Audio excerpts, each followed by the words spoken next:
I had a lot of fun though. It was super fun. The track layout, what did you think? You've been to a lot of them, right? Yeah, I would say this is probably one of the best PMB layouts they've ever had. Since going to the new arena, it's so massive that I think it's almost hard to be creative because Mm. you have so much space and room that it's almost too big. But I think this year they had a little bit bigger equipment, a little bit more time to build the track, and I think it showed. The track was a bit more technical, and overall, I think the best layout that we've had at PMB since being in the new building. Yeah, I never got to experience the P&B at the old place. What's the main difference between that place and the place we're at now currently? So the facility we're in now is unbelievable. It's Okay. the stadium is I would say the nicest indoor arena that we go and race at. It's also probably the biggest. Like the Southern Nats Arena is really nice because of like Yeah, air that's a sweet conditioning one. and stuff like that. But I would say the PMB one with like the stadiums, I don't know, it just makes it seem like, more of a kind of full scale event. It amps it But up, right? yeah, it Yeah. does. But it's just like the track stays way more consistent. It's way smoother. So like some of that like just psycho nitro feel and craziness from like the earlier arenas, since we've moved to this facility, it's kind of been lost a little bit because like the track stays consistent. And I mean that's good for most people. But for me, like when I think of Psycho Nitro, I think of like, just massive holes and the track blowing apart, and it's different every time you hit the track. So This this one's year, that's way why consistent. yeah, this one stays super consistent. The grip level changes a little bit, depending on if it's wet or dry. But other than that, it doesn't really get any character or anything like that. So it's We're using that word again, I noticed, yeah, because yeah. I thought I So we saw use character a lot. yeah, I saw Spencer I watched the J Concerts video that they did just to see the racing perspective and the interviews. I can't get over there to do the interviews anymore, so I actually don't know Yeah, what they say. So I yeah, was able to catch up on the interviews, and Spencer was like purposely using the word character many yeah, a times just to throw it out there. I was like, oh, we're using this word again. Okay, cool. yeah, I like it. yeah.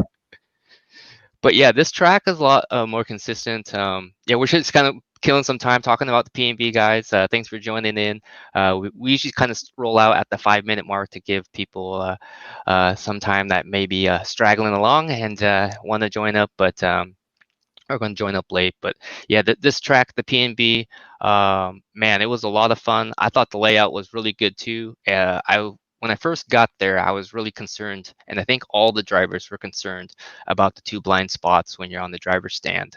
They're both one's on the right side, just inside the sweeper, and the other one's on the right side, the opposite of getting onto the sweeper. So the way the mounds go, you can't really see the cars so well from the perspective that you have. So my first concern was, is this going to be an issue? Is this going to be something that drivers are going to worry about and figure out where to stand so they can see or have the best perspective?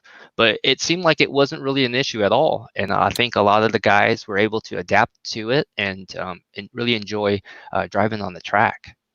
Yeah, it did take a little bit of adjustment. Like if you were used to standing on the right hand side and then you got stuck on the left, you were like, oh wow, like you just had to be careful.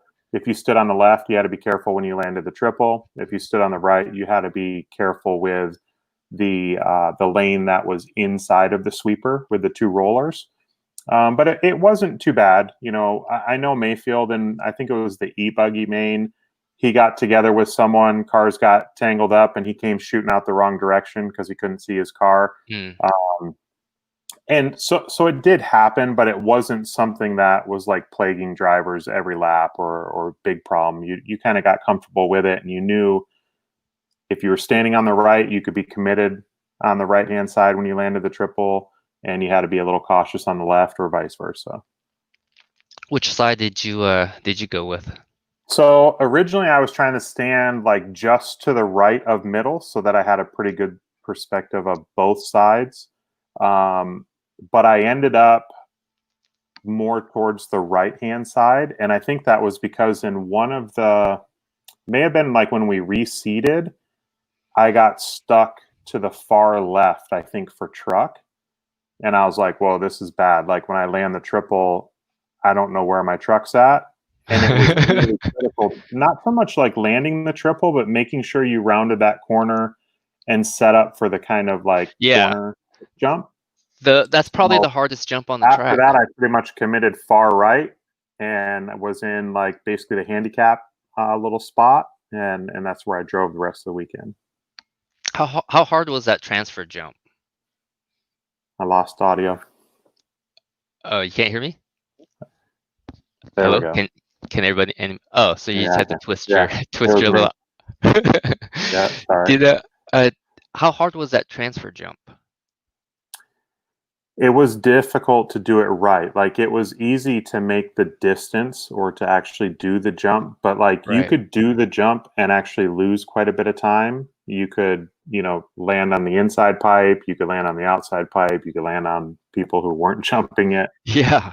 So it was really difficult to do right just because there was like so much airtime. Like you were floating and like you almost had time to think like, oh man, this is going to be bad. And then sometimes you would land and it would be perfect, and other times it would be bad. But um, I think what was really difficult was you had such a run up to it that like Mm, you would almost hit it so hard that you were like topped out. Like for me, if I rounded the corner and kind of made sure that I was accelerating all the way up to it instead of like accelerating hard and trying to like almost scrub or let off going off the face, it was much better as long as I was accelerating all the way up to the face of the jump. And I think it just kind of like locked the suspension in and, maybe gave it a little bit more grip going off the face. yeah, even some of the top guys, they decided to, take the safer route, not really jump that thing and kind of single through there. Like Cav, I think Yeah. most of his lines were actually not transfer jumping and taking the safer route and more consistent route. Yeah, I was pretty surprised. Like in e-buggy, a lot of guys in the final didn't jump it. And it Yeah. kind of caught me off guard because I actually got into it with a couple guys or landed on guys. Just, I was thinking, an e-buggy, for sure everyone's going to go for it. And I asked Ryan about it afterwards, and he said it was actually more difficult for him to time an e-buggy, I think, just because of the amount of power you have. But it was definitely quick when you could do it and land in the groove and carry your momentum over the next Yeah. roller. You can chop part of the track off too and like get a little Yeah, greedy, but the more you chop, the more the chances you're gonna hit the pipe. I mean, yeah, it wasn't it wasn't uh, an easy jump at all, but like you said, it's yeah, one of those things that can separate certain drivers if you were able yeah. to play that game. Yeah, the bad thing was like when it went bad, I mean, it was really bad. Yeah, You could end up in the other lane. most people did. Um, yeah, it was. So you're maybe making up 3 to 5 tenths doing it right, but one time doing it wrong, it could be 8 or 9 seconds.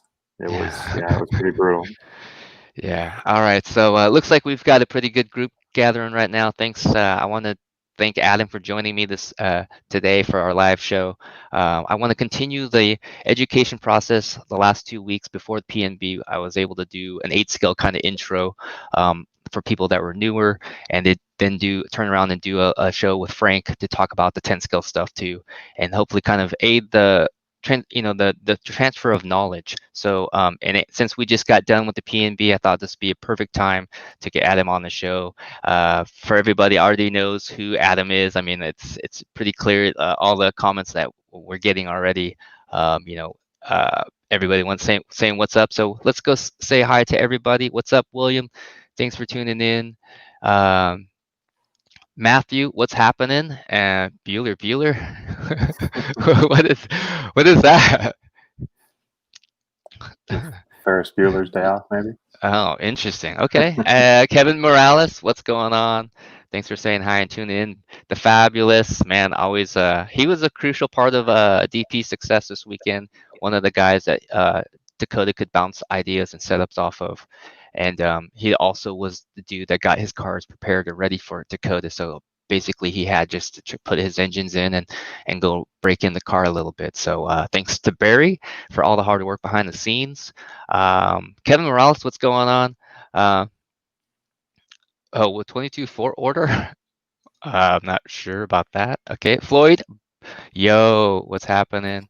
Matt Paulins, we got saying hi to the Drake. So did Adam, when did the Drake start to become a thing? Man, I think that was like the 99 Reedy race, 99 or 2000 Reedy race. It was, I don't remember. It actually could have been Barry. Maybe kind of started. I know it kind of stuck from Ernie Prevetti from Trinity.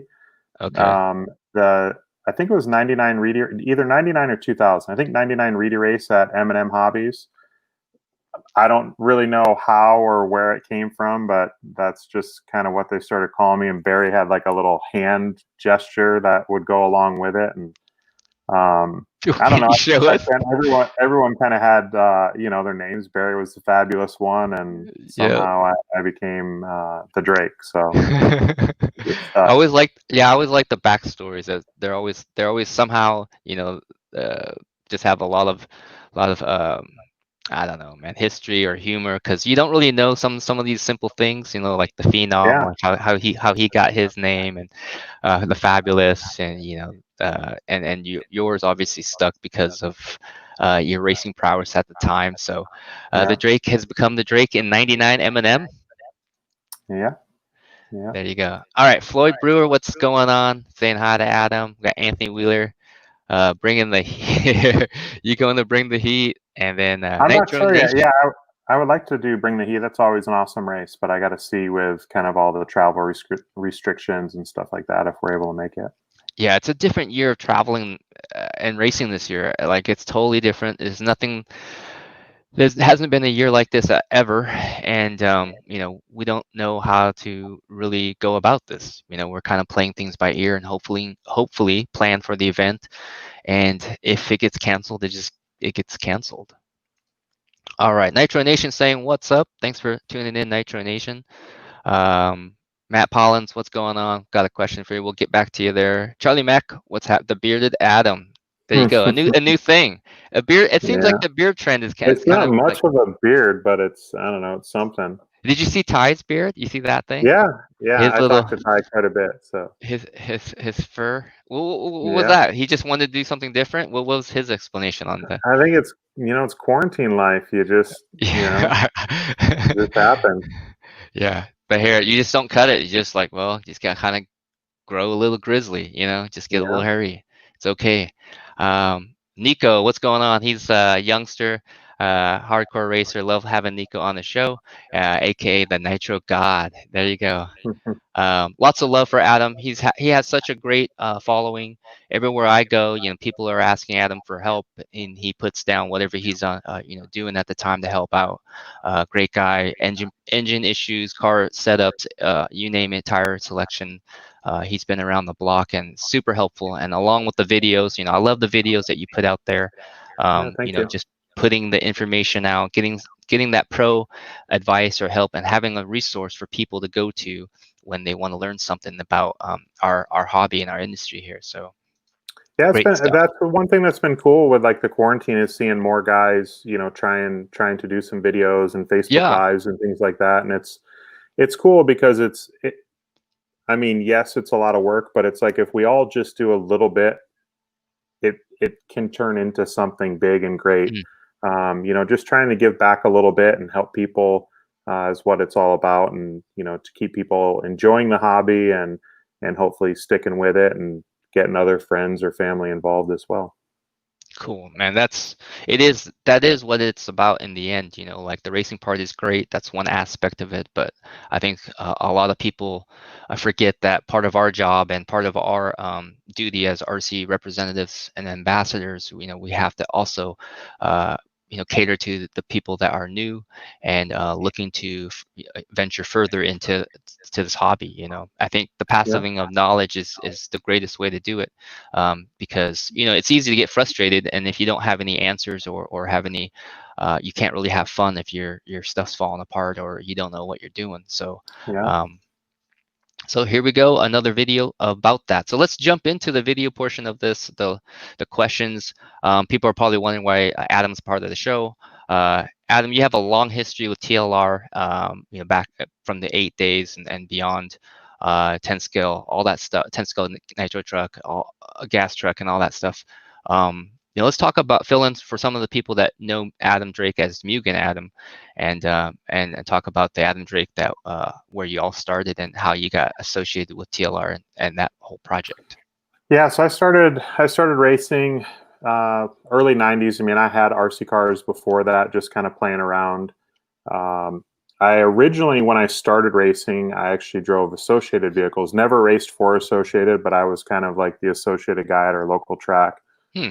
Just how it worked out. I just happened to get a car secondhand from someone. It was RC10, and then just kind of progressed and got some of the different cars, over the years. And I went to, I think it was the 93 or 94 Truck Nationals in Grand Rapids, Michigan, running Associated stuff, and went there and went to ask someone from Associated for some help, and was pretty disappointed. Someone that or for me, I looked up to for a long time. And, I'm this young kid, I was, I guess, 15 years old or so at the time. And Oh man. Was pretty much like let down. Like, man, this is a guy I've like read about in the magazines, and kind of, I guess, made me feel stupid. And so literally I got home the next week, I sold all my Associated stuff, and I bought those cars. And I mean, things happen for a reason. Yeah. It was a good change for me. I enjoyed driving the cars, and my electric motor sponsor at the time was Race Prep, and they had tight Yeah. ties Okay. with Losi. So they kind of planted the seed with Jack Johnson, and then Richard Trujillo was just coming in as like assistant team manager at the time. And so back then you had to qualify for like the nationals. And so it was my first year running Losi stuff. I went to our regional and I did really well. So the guys from Race Prep basically said, look, you go to the nationals, you do well, we'll help get your We'll make foot it in the. happen. Because back then it was completely different from what it is now. So I went to the nationals, and it was absolutely horrible. I mean, total struggle. I had tons of problems with electronics. When my stuff was running, my pace was pretty good, but results wise, it was horrible. Tough And weekend. yeah, very, very tough weekend. And I was pretty shocked, but like the week after the race, I got a call from Richard Trujillo, and he was like, "Hey, man, we were watching you last weekend, and we saw that it was a pretty rough and horrible weekend, but your attitude was really good about it. You kept your head up, you kept working hard, you never gave up, and we would like to offer you a 50% deal with the team." So in '94, I started running for Losi, and then to kind of not make the story super, super long. 2000, I went to work for Losi. Okay. I kind of progressed through the ranks from '94 to 2000 as, just like I said, started as a 50% driver, and then kind of worked my way to where I was getting free product and then eventually some travel. In 2000, went to work for Losi to kind of, I guess, do the job that no one else wanted to do. And that was kind of, I guess, help lead the development for the Nitro program. Wow. And for me, Nitro was still very new. Like, I mean, up until probably '99, I was like pretty much electric only. And started running a little bit of gas truck. And I think just because of my preparation and things like that, like I had some good results early, and Gil and Pops and Richard and everyone kind of were like, man, you should you should kind of help put some more effort into our gas program. And so I moved to California in 2000 to work on the gas truck program, and then later on the 8 program. So the Yeah. 1.0, 2.0, 3.0, and then 4.0 was right around the time that I left to go to work for Mugen. Yeah. And so yeah, long time. I Oh, was, I guess, 20 years of racing for Losi. whew. Yeah. So definitely, Yeah, there's definitely a strong, history with the TLR brand, Losi brand from way back when, the birth of Nitro gas truck and to yeah, the 8 4.0 basically. That's spans 20 yeah, years of yeah, partnership and work. That's amazing, man. So yeah, so yeah, those who don't know, Adam has been around a long time, and that's part of his fascinating history, man. Because what all that has led you to be, basically who you are today. If you ask anybody about 8 scale, everybody knows your name. Everybody knows what you do, your services, your knowledge, your racing. I mean, it's like you've created something pretty awesome, I think, and it's pretty unique in the industry because when I look at all the other guys, you have um, a, another side that is so focused on helping, so focused on giving yeah. back, like you said. So it's Well, I think, like fantastic I to said, I see. think it's, from some, in the early days, it was so much different than now. Like if you wanted to know what the pros were doing, you had to wait for your Car Action magazine, and or Yeah, you had to attend the event. And there were a lot less events as far as major races go. So for the most part, you had to just kind of read and study and, see what information you could find in the magazines. Nowadays it's like everything's instant. It's like people are doing live videos, and um, what's going on with live RC and things like that yeah. while the event's happening. So but I think, like I kind of touched on, like in the early days, I had some bad experience with like top guys not being helpful, and then I Mm, had a lot of like great years and experience. The majority of the races, like I would room with Matt Francis, and Matt was always awesome, like always so helpful, willing to put his stuff aside, help people. And Matt and Brian always had their like battles and kind of rivalry over the years. But like, and I would say on the racing side of things, like Brian, they both had their times when they kind of had their upper hand, but for the most part, Brian was more of like the stone cold, just get it done, win. But I would see the impression of people like mm, towards Matt and gravitate towards Matt, and it just made me really like think and realize, like, PMB, for example, you go to PMB, it's, I don't know the numbers exactly, but say 400 people, almost 800 entries. right. And, this week, everyone knows and remembers Dakota won 2 classes, Tebow won 1 class. But a month from now, 6 weeks from now, a lot of people will forget that. Hmm. But if you like stop, talk to someone, help tune their engine, maybe gave them a used set of tires, gave them some pointers, like they're going to remember that the rest of their life. Yeah. And it's, we all have our strengths. Some guys can go a little bit faster around the track. Some guys are maybe a little bit shy and not as like, it's not that they're not willing to help people, but maybe that's just not, Their not their personality. personality. Yeah. So, um, yeah, for me, it's, I try to do the best that I can on and off the track, but I think it's super important to try to, give back. And I think that's also helped kind of, in a sense, like extend my career. Yeah, for Um, sure. it's, I, I still have, responsibilities on the track, but I think for a lot of the companies that I race for, they realize my value both on and off the track, and also from like a testing and development standpoint. So it's not like when it's contract time, like we're just looking at my results from the Right. last 12 or Yeah. 24 months. It's, the results are, it's cool if they're good. but Yeah. there's a lot of other stuff there that brings value.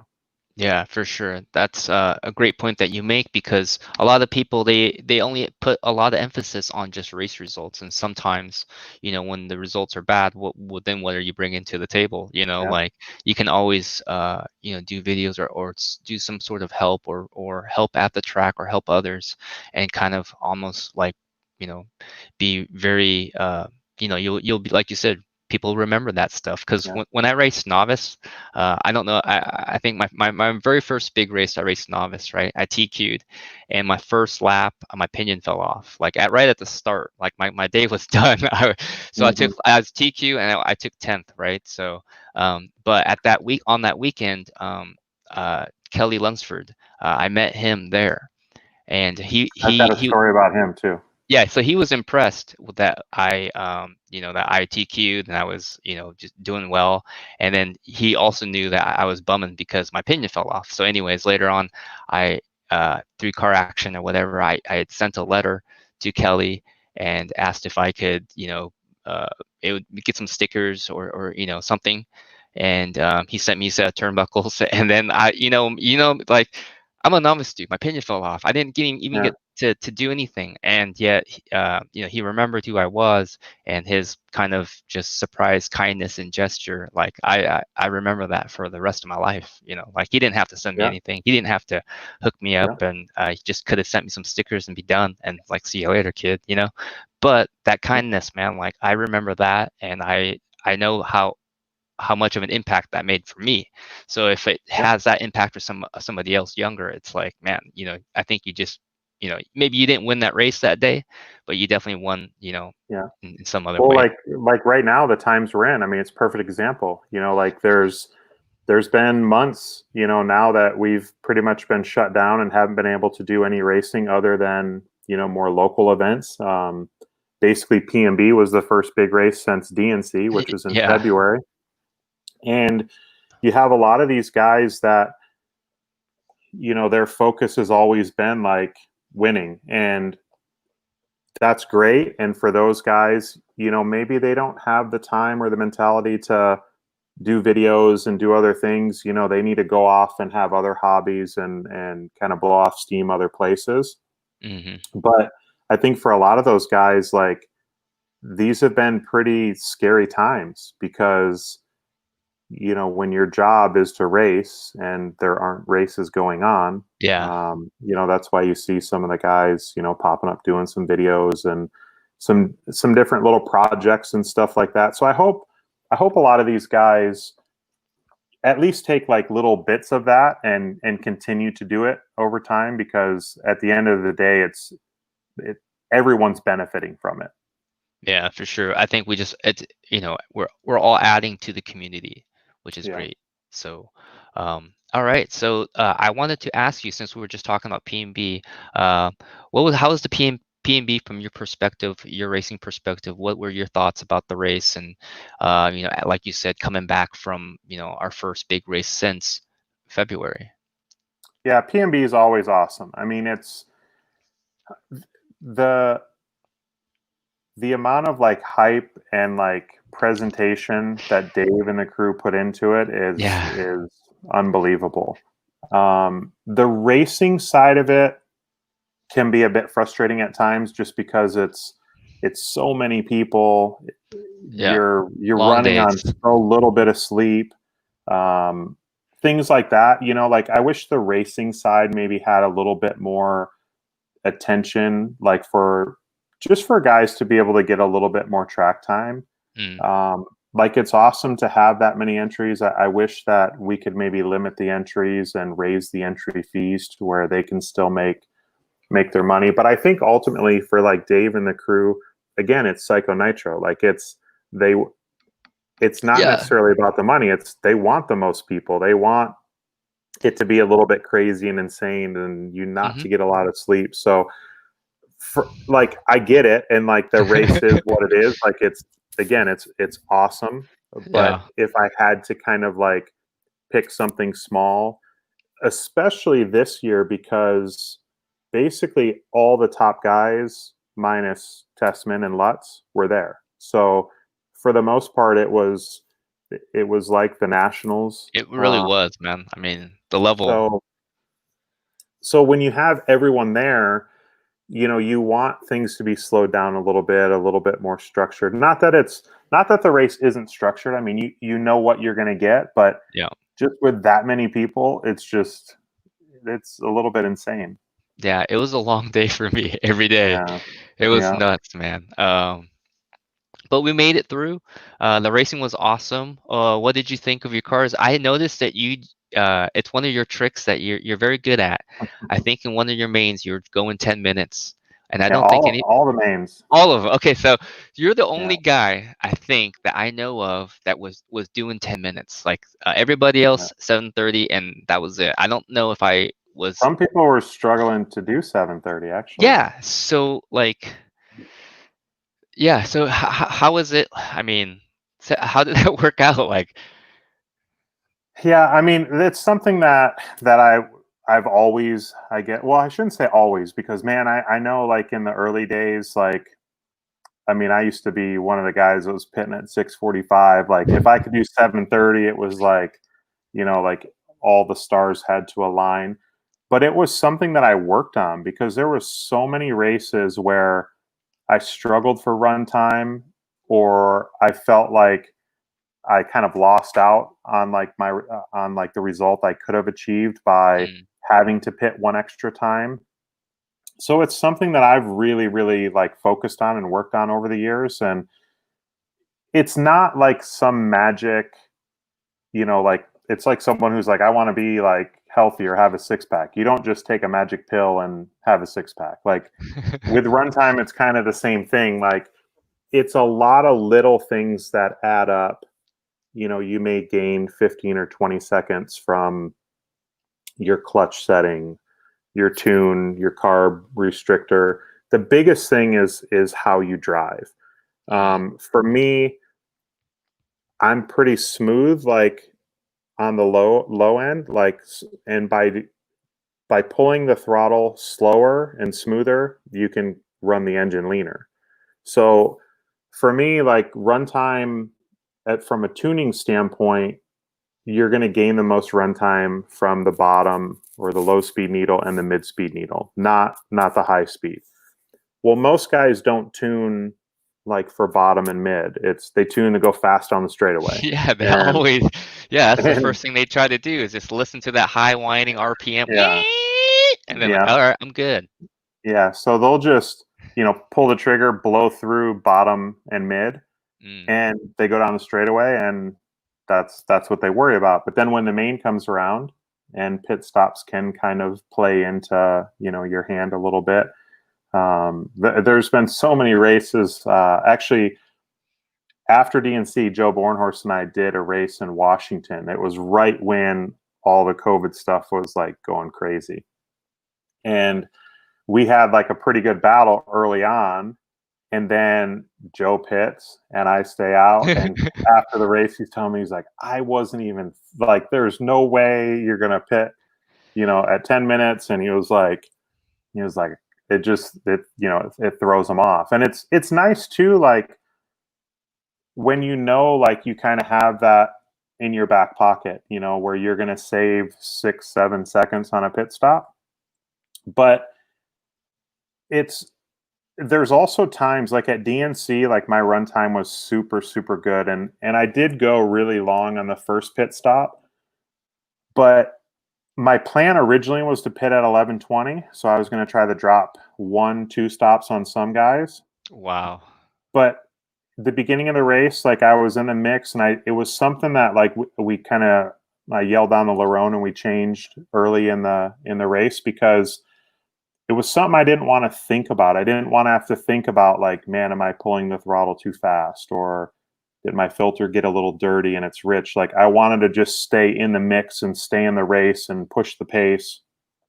So I ended up changing my pit strategy there. But Mm. yeah, PNB in the buggy main, the truck main, and then the 40 plus main. I was pitting at 10 minutes. I mean, it helps too, though. Like, at PNB, my buddy Drew Spurgeon came up and he was pitting for me a lot of times at some of the, like, more East Coast races. I just kind of find a buddy or whoever can pit. Yeah. But with Drew, he's pitted for me a bunch of times, and I had total trust in him to, make sure it was full. And Oh. a lot of times at races like PMB, Wicked, things like that, I'm a little more conservative, even though it's maybe not as big of a race as a DNC. But it really comes down to, you got to have trust in your pit guy. So, but yeah.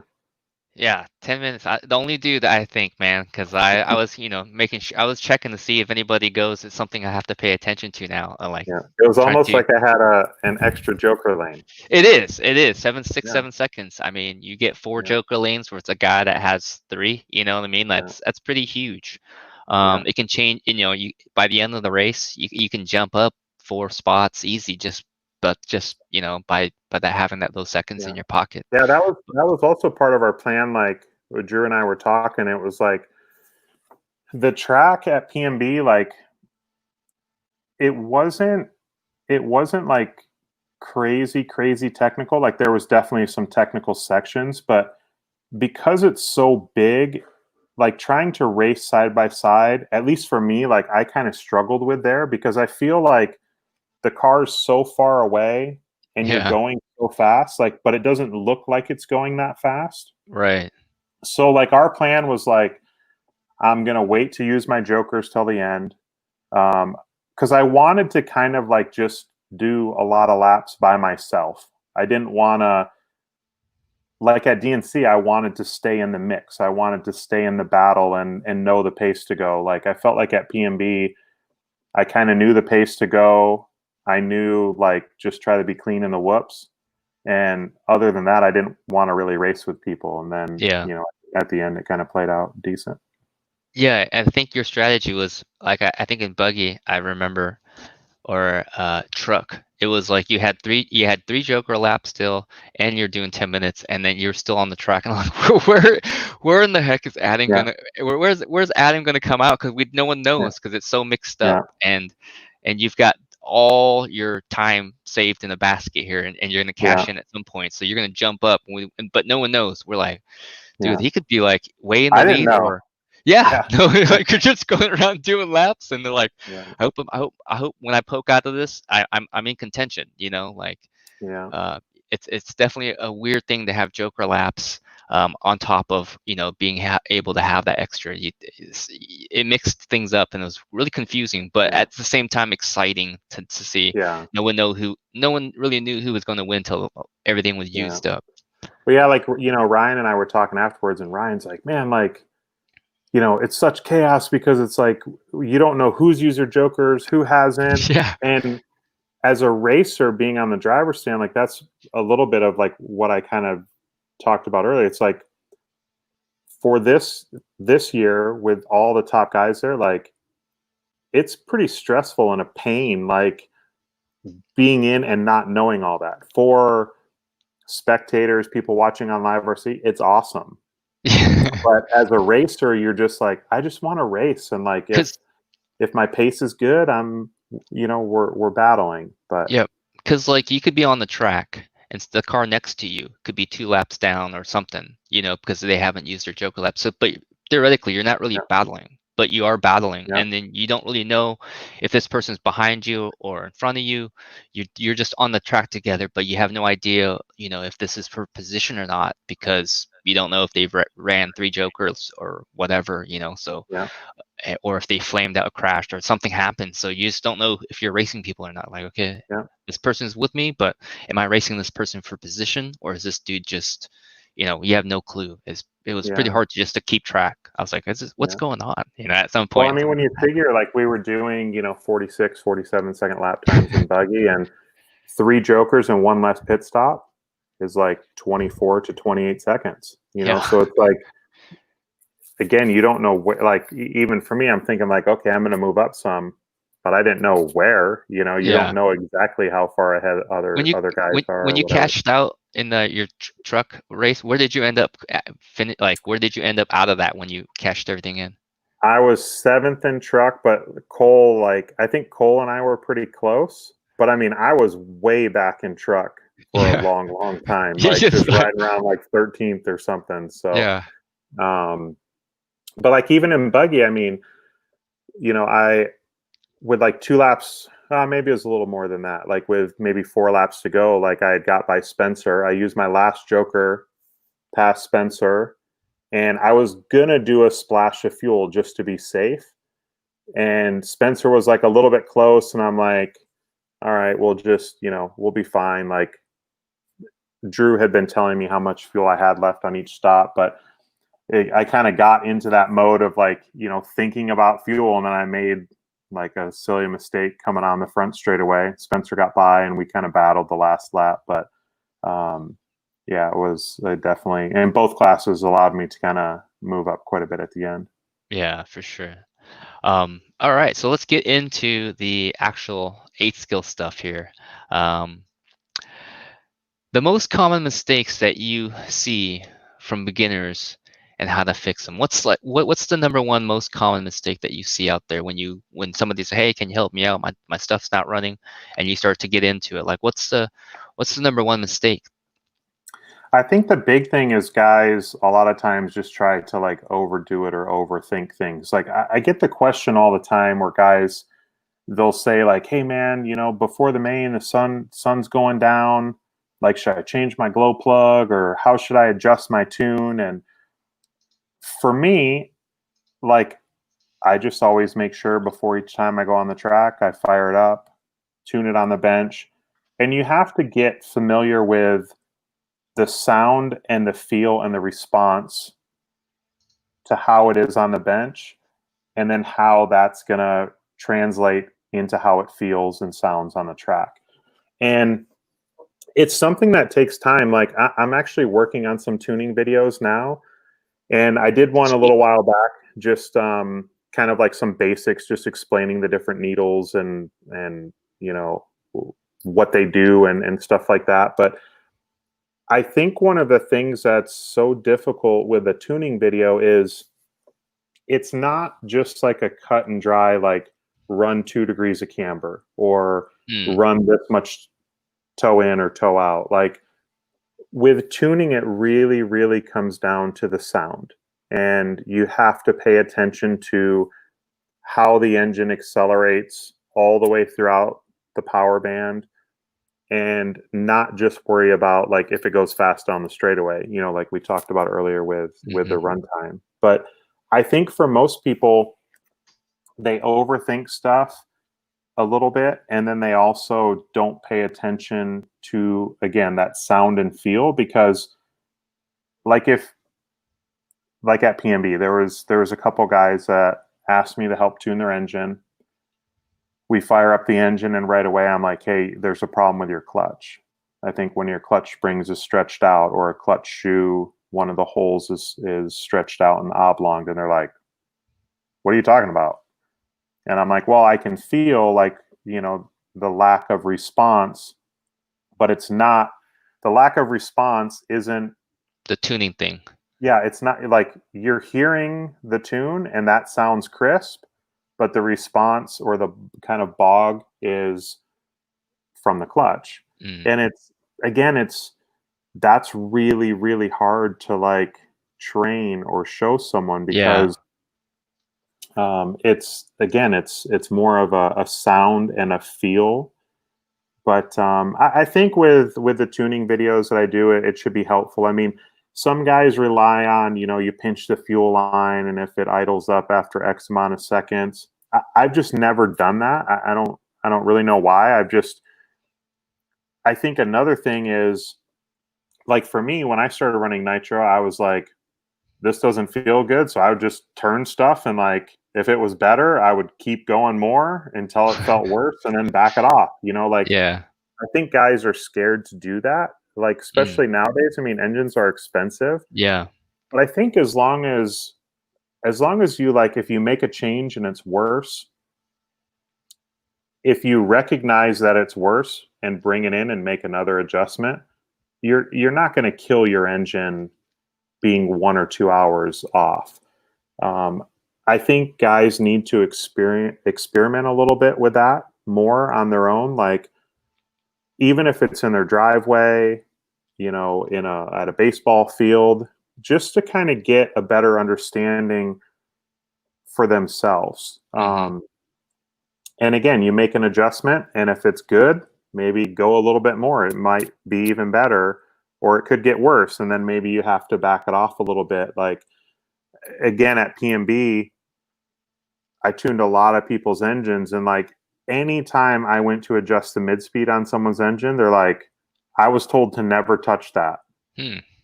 And like I always like ask them, I'm like, how come? And they're like, I don't know. I was just told you never touch that. And I go, it's not like if you turn that, like the engine blows up. You Is know, it the like most sensitive needle or something? Why is there such a fear of changing the mid? I think it's because like in the early days when carburetors went to a 3 needle, they weren't very good. Mm. And it was always known with OS engines, the mid speed has to be at 2 o'clock. If you touch it and it's not at 2 o'clock, you're gonna have problems. Oh, wow. And again, in the early days, like the carburetors weren't as good, the engines weren't as good. Now it's the mid speed is I would say it's no more sensitive than the low speed, or the high speed for that matter. So if you feel it needs more bottom end, adjust the bottom end. If you feel in the mid range it's a little too aggressive, rich in the mid range. And I know I'm kind of like throwing it out there as like, oh, it's that simple, but it is that simple in the sense of try it. Mm. If it was the wrong direction, you can go 2 laps and go back the other direction, and you're not going to hurt or do damage to the engine unless you made like just some crazy radical adjustment, and then you went out and tried to run it for 30 minutes where it was wrong. But yeah, you can Yeah. make adjustments and always go back if needed. So I think a lot of people have confusion, especially for me too, is like, which one do you start adjusting first? Like if say you run it and it's not, the feel that, the bottom feels kind of wrong, everything kind of feels wrong. Where do you start to like, which one do you start to play with to kind of start narrowing it down? Do you just go through and do a basic bench tune and then start over from there? Yeah, for me, I always start with the bottom. Some guys are different. So again, like a lot of people tune just for it to have that clean pull and really rev on top. For me, the bottom and mid is where your power band or more of your like feel is coming from. So for me, I don't worry so much about that just peak RPM scream, because the Mm. problem is if you tune the high speed first to where the top end is like screaming, it may come down to idle fine, but it's because the bottom is so rich that it's like compensating for too lean of a high speed. So Mm. for me, I try to tune bottom and mid and then adjust the idle from there. Once the bottom and mid is clean, then I adjust the high speed. And once you make an adjustment on the high speed, you may have to then go back and just very slightly adjust the bottom end. But again, it comes down to you can adjust them all individually until or unless one's way out of whack. Like if the top is too lean, the bottom's got to be a little bit rich to compensate for it. Um, and another thing that I see people make an adjustment on that kind of throws them for a loop is they come into the pits, the engine's pinging a little bit, and they're like, oh my gosh, it's too lean, and they rich in the bottom. And they'll do that a couple times, and then they'll bring their engine over, ask me to tune it, and it's like the bottom end's like maybe a half a turn or more too rich because they come in and like I said, it's pinging. They may not even temp it, but just because it's pinging, it gives you the impression that it's too lean. Where a lot of times it could just be the idle was a little bit high. If it comes in and it's pinging, I first would try to lower the idle. Hmm. If it lowers the idle and the idle is still stable, then I'll keep the low speed needle where it's at. But a lot of times, like I said, guys will I mean, they're trying to protect their investment. Engines are Right. expensive, so Right. if you err on the side of richening up, it's going to be safer on the engine. But then what happens is they kill the engine, they go out their next race. It takes a long time to get saturated with heat. So they tell their pit guy, it's too rich, lean it out. And then when they go to lean it out, they always, or not always, but mainly go with the high speed needle. And it's better to have your engine lean on bottom and mid because it's lower RPM, Mm. and be a little bit rich or conservative with the high speed needle because That's that's where where it's, the damage could happen yeah, if that's you where go the wrong. damage could happen. It's where you need to get the fuel and the oil to lubricate everything, but it's backwards of how most people do it because they'll get a little bit out of whack with the bottom and mid, and then they'll just compensate for it by being really lean with a high speed needle. Okay. All right. So a lot of common mistakes, and it seems like they're not like the common mistakes actually feel or sound very actually complicated in a way where they're not easy fixes most of the time. You know, it's not just oh, you just need to do this and you're done. It's Yeah. actually a lot of I mean, experience. one of the nice things though, like nowadays, is like at least for the OS engines, like any of the OS engines, I have a video with like baseline carb settings. And Mm, those settings, they could vary quite a bit from driver to driver because depending on the fuel you're using, the vehicle you're using, how long your pressure line or fuel line is, but at least it gives you kind of a home base to go back to. And once your engine's fully broken in, if you start with those settings, you should be fairly close. But again, I think most guys err too much on the side of rich on bottom, lean on top, and that's actually bad for the engine. so let's talk about the break-in process that you just mentioned after engine's properly broken in.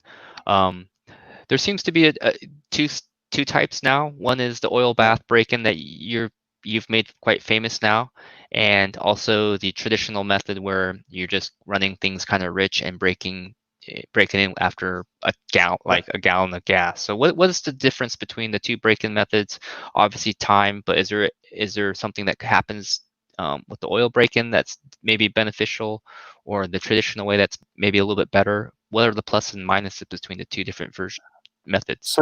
So you can have a really good end result with either method as long as it's done correct. And that's where I think a lot of people get confused. Like obviously I'm doing and I kind of push and promote the oil bath break-in, but there's a lot of wrong oil bath methods as well.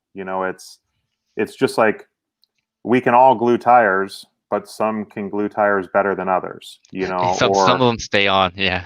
yeah, I mean, we can all buy a barbecue, but some people can make food that tastes better. So you kind of need to do what works best for you. The nice thing with the oil bath break-in is it makes your time at the track, which I mean, let's face it, for everyone, time is so valuable. It makes your time right out of the gate when you start running a lot more enjoyable. When you Mm, do it the old school or the traditional way, it takes a lot more time. Your time is um, not very enjoyable because you're running it so rich that you can't do any jumps, or you're running it in your driveway or the parking lot.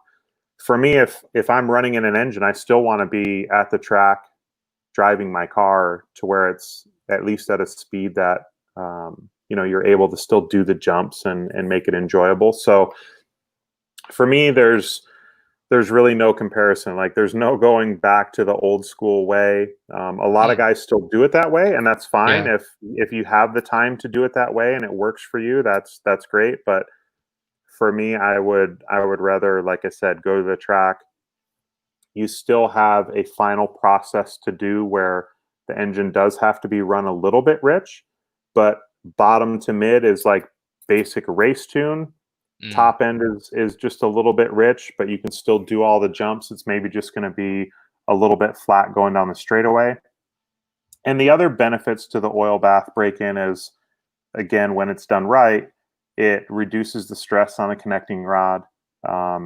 As the piston's being lapped in, you don't have as much pressure because it uses a different head button with no glow plug, so the oil's able to just push and come through the top of the button. And performance-wise, I guess it depends who you ask. Like for me, I feel like the performance or the overall power is a little bit better, but some of that could be just because you're forgetting about, like with the traditional way, like how bad it is in the beginning. Yeah. And it How, just takes a little bit longer to come in. So in terms of time, how long does it take for an engine oil bath broken in motor versus traditional break-in? so traditional, I would say you would need, I mean, for me at least, like when I was doing it the traditional way, I would never race with an engine till I had a minimum of 1 gallon, but preferably 2 or 3. Wow. That way everything was stable. And but for me, like I race a lot. I do a lot of smaller races, so I can go to a smaller race and run an engine with 1 gallon. But if I'm going to a DNC or Roar Nationals, something like that, I would say a minimum of 2, preferably 3 gallons, before everything is super stable and good to go. With the oil bath, I mean, you could run the engine a few tanks in the morning and do a smaller race, a club race, or JBRL style race, and be happy with the engine. But I still like to have typically like 1 gallon before I would go to like a major race. Like with Mayfield's engines for DNC this year, I broke them in doing the oil bath method, and then I actually took both his truck and buggy engine, and Rhonda and I each ran one of them, and we put a half a gallon on it before sending it to Ryan. Mm. And then he went out to Tony's track, the nitro compound, ran a few tanks just to kind of fine tune it in his car, and he was ready for DNC. So a How lot close? more enjoyable. How close was Ryan to making 10 minutes? I believe his runtime was like maybe 9:35, 9:45. So it was pretty good considering how big the track was. Yeah. But for Ryan, it's funny because he like jokes, he's like, if I put your engine in my car, like it would just lean bog everywhere because, I want to pull the throttle. I don't think Can you it's explain lean bogging for those who don't know what that means? Yeah, so basically, if the engine is lean, it's not using as much fuel, and if you pull the throttle fast, it's going to basically starve for fuel or almost like run out of fuel. So it's going to kind of bog and not make as much power. Mm. Okay. So it kind of has a delay too, right? It kind of goes. Correct. Yeah. Yeah, it can kind of like just starve for fuel. Like again, you're thinking that it's actually running out of gas when you pull the throttle. Yeah. Okay. So, yeah, two different. I've also seen that there's a third method of break-in now, where it uses the fuel to break it in, or runs it, or it has like it seems to be like a program that runs it through a cycle. Yeah, I think Lutz has something to do with that company Yeah. or the machine. Yeah. Right. Have you seen much of that or have any info? I mean, it's kind of cool. You can set it up to where like it does a certain cycle. But to me, if I'm going to go through that and burn all the fuel, I'll just put it in my car and drive it. Mm.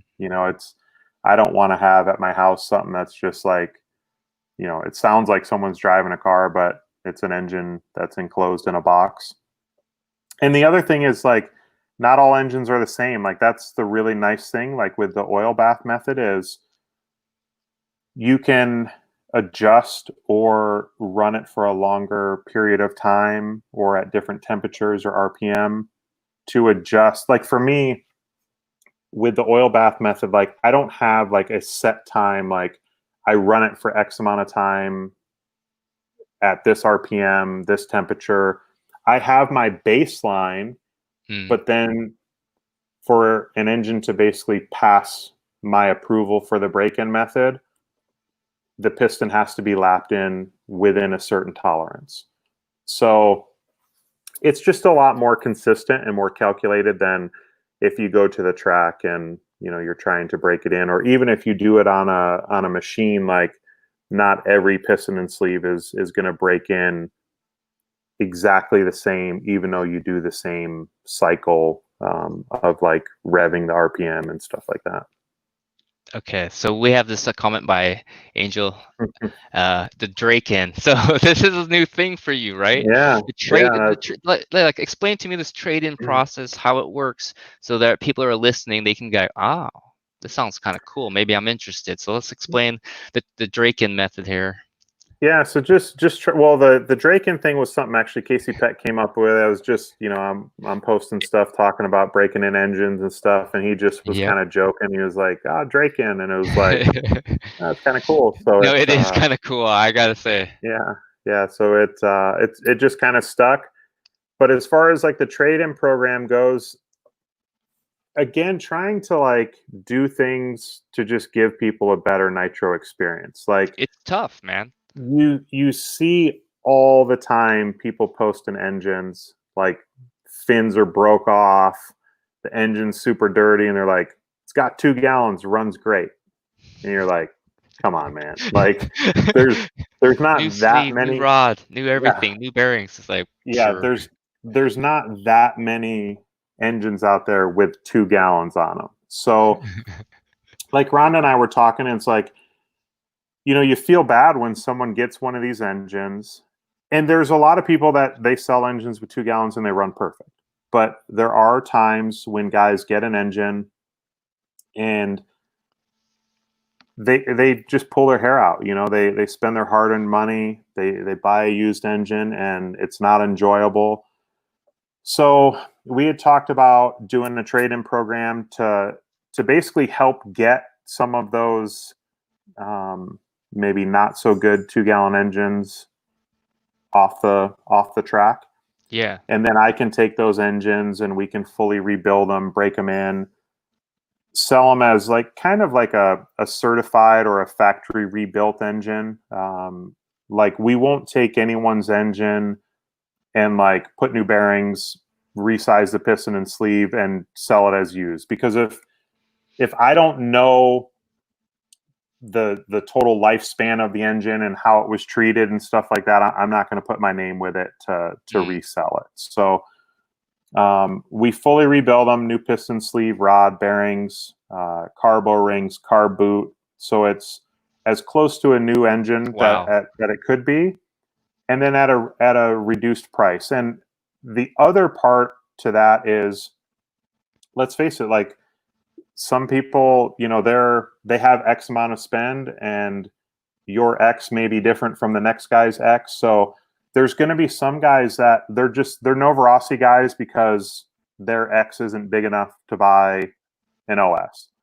So with the rebuilt or refurbished engines, we're trying to get in that price range of like the Nova engines.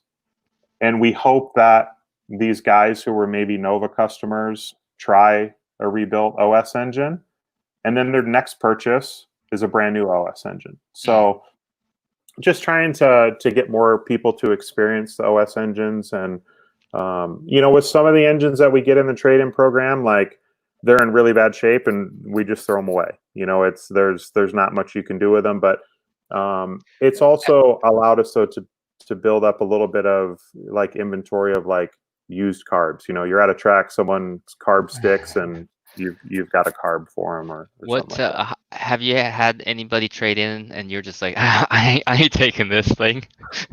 I mean, yeah, There's there's been gotta be dudes, man. Like, yeah. I know 8 scale guys. They gotta be sending in their worst things and just be like, yo, Drake, hook me up. Yeah. There was a kid at Revelation, he came over and he was like, hey, can I trade this in? I was like, yeah, we could trade in anything. And he was like, well, the head just blew off on the straightaway. And I'm like, what? Literally, like, the head bolts stripped out and the head shot off going down the straightaway. But again, if it helps a guy get into an engine at a little bit less price, and if we can rebuild them, great. If we can't, it's no big deal. But just nitro's tough. It's really difficult, and we just want to try to, make the experience easier for everyone. Ease the pain. Yeah. But realistically though, I mean, if your engine isn't running right, you can't really enjoy what Yeah. nitro is.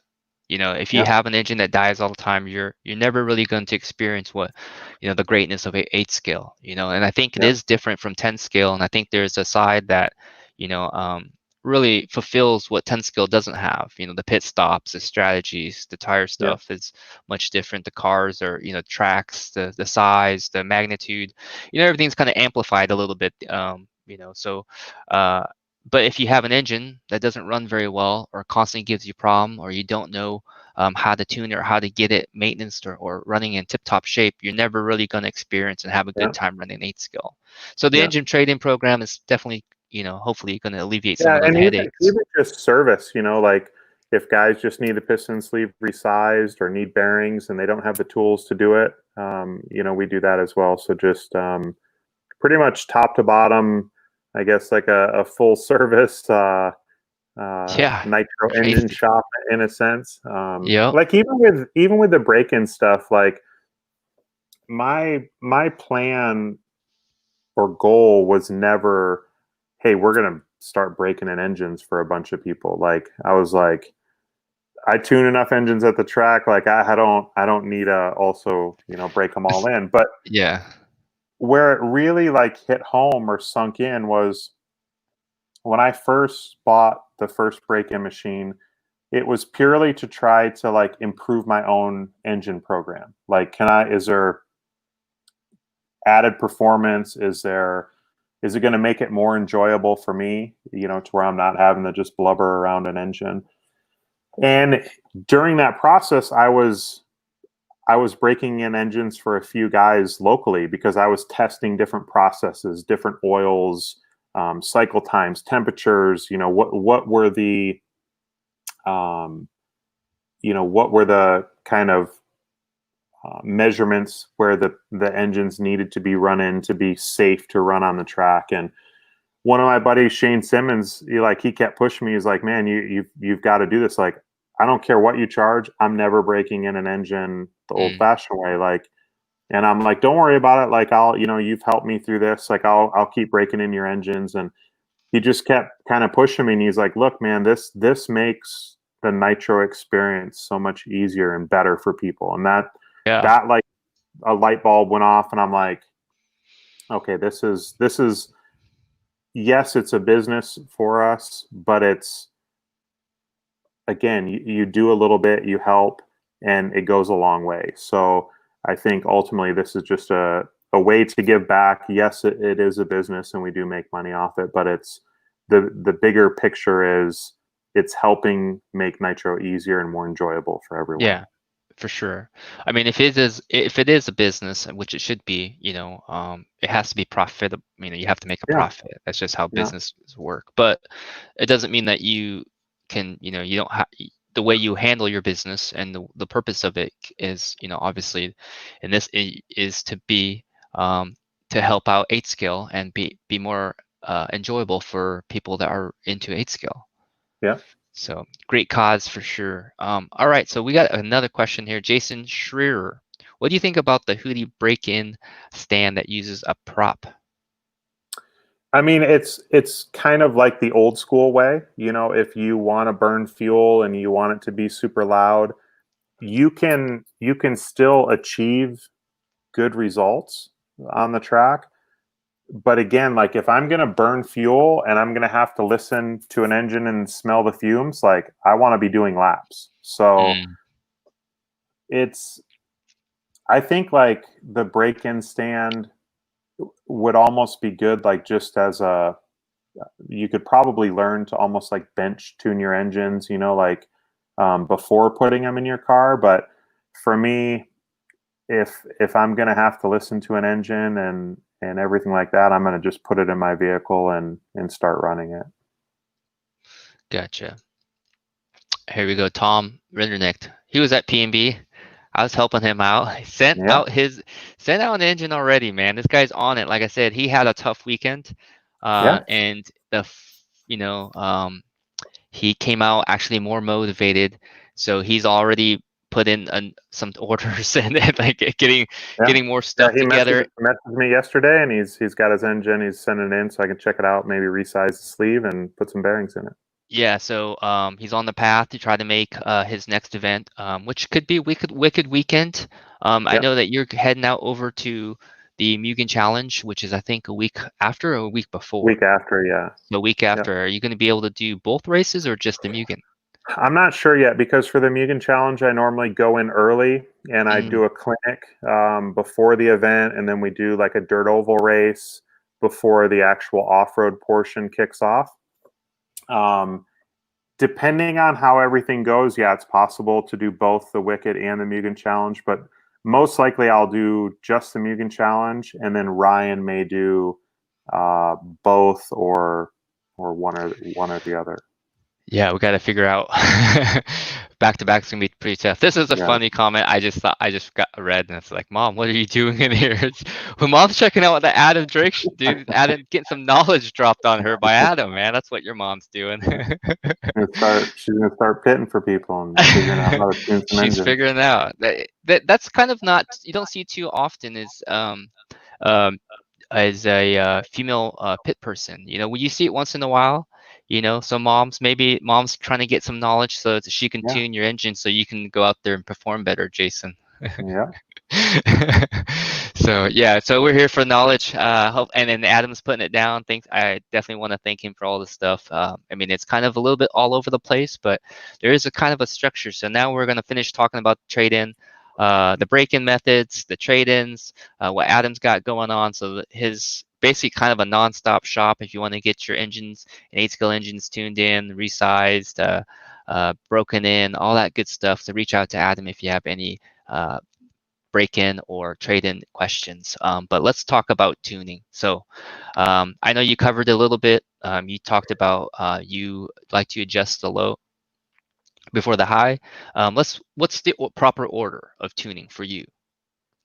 for me is like I said, low, mid, high.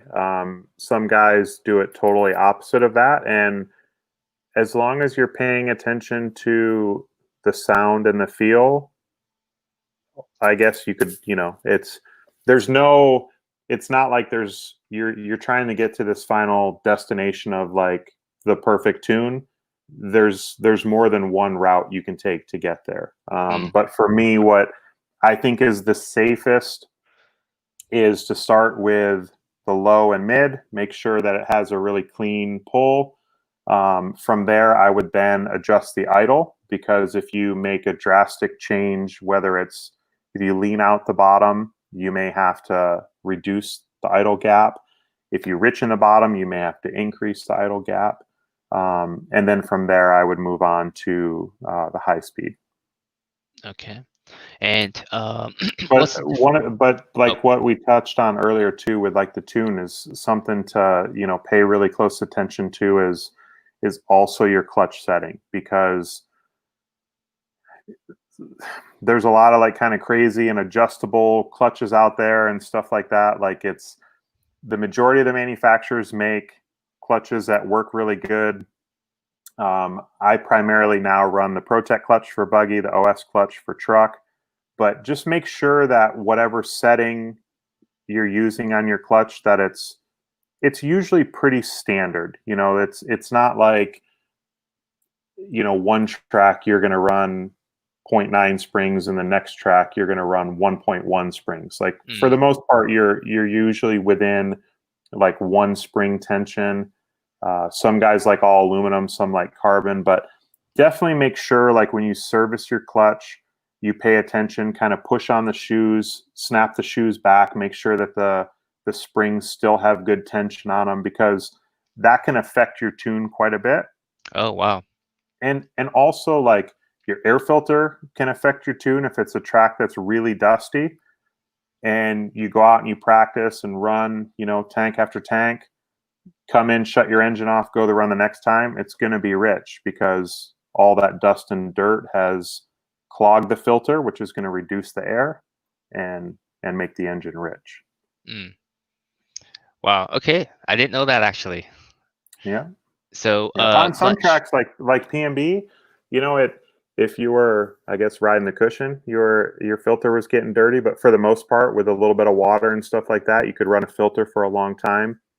But on especially some of the outdoor tracks, if your clutch or I'm sorry, if your filter gets dirty, it's going to affect your tune. And especially with most of the engines nowadays, like especially like the OS engines, from track to track or from morning to midday to night, your tune shouldn't make a drastic change. If it does, like if you go to run and your tune is like more than 1 or 2 hours off, something else must have happened or changed, whether it's a hole in the pressure line or your fuel line, or maybe the filter got really dirty, or it could be that you had a really dirty filter on and you tune the engine for that because you were running tank after tank, and then now you put a brand new filter on, and now all of a sudden your engine's too lean, just because it's getting more airflow. Okay. Um, what is the difference between tuning for speed versus tuning for mileage? How do you set up? Obviously, you're very good at doing the 10-minute stuff. How do you set up the tune so that you can get more mileage, and then set up for, say, you're not going to go 10, you might as well tune for speed. Let's go. You have the cushion, you're going to make 730. What's the difference, and how do you set the different tunes up? So mileage is mainly going to come from running the low speed needle lane, low to mid. But you also have to be a little bit, I guess, just more cautious. You can't go out there and just drive like an animal. If you're really hard on the throttle and it's too lean on bottom, like we mentioned, it's going to lean bog or starve for fuel. So for a guy who wants to just go out and push the pace and pull the trigger, like, you're going to need to be a little bit more conservative with the bottom and mid. That way, like, especially if you get kind of bucked off a jump or get a little crazy and kind of whiskey throttle it, the engine is going to be able to recover and get some fuel. Where the way that I typically tune my engines most of the time, if I do that, like, you're going to have some problems. Like, you have to drive within your means and think more about how you're pulling the throttle, if you're going for runtime. Okay, interesting. And how about the different kind of tuning parts, like carbs, pipes, manifolds, those type of things? How do they affect performance, the feel, the mileage? So what I feel as far as mileage goes, the thing that makes the biggest difference or improvement in mileage is, it's not like specifically this manifold or this pipe or this clutch setup. You have to have the combination that works best for you to then drive efficient. If, like, a perfect example is with the Venturi size. On some tracks, if you go to a smaller Venturi, you're going to gain runtime. You may go to another track, put a smaller Venturi in, and it's not enough power for that track. So then you're going to pull the throttle harder and you're going to use more fuel. So perfect example is like Revelation. I believe it's like 600 or 800 feet above sea level. Track is pretty low grip. Jumps aren't very big. There's not much elevation. And making power is always really easy at Revelation. So at Revelation, you can get away with running a smaller restrictor, and it will actually help runtime.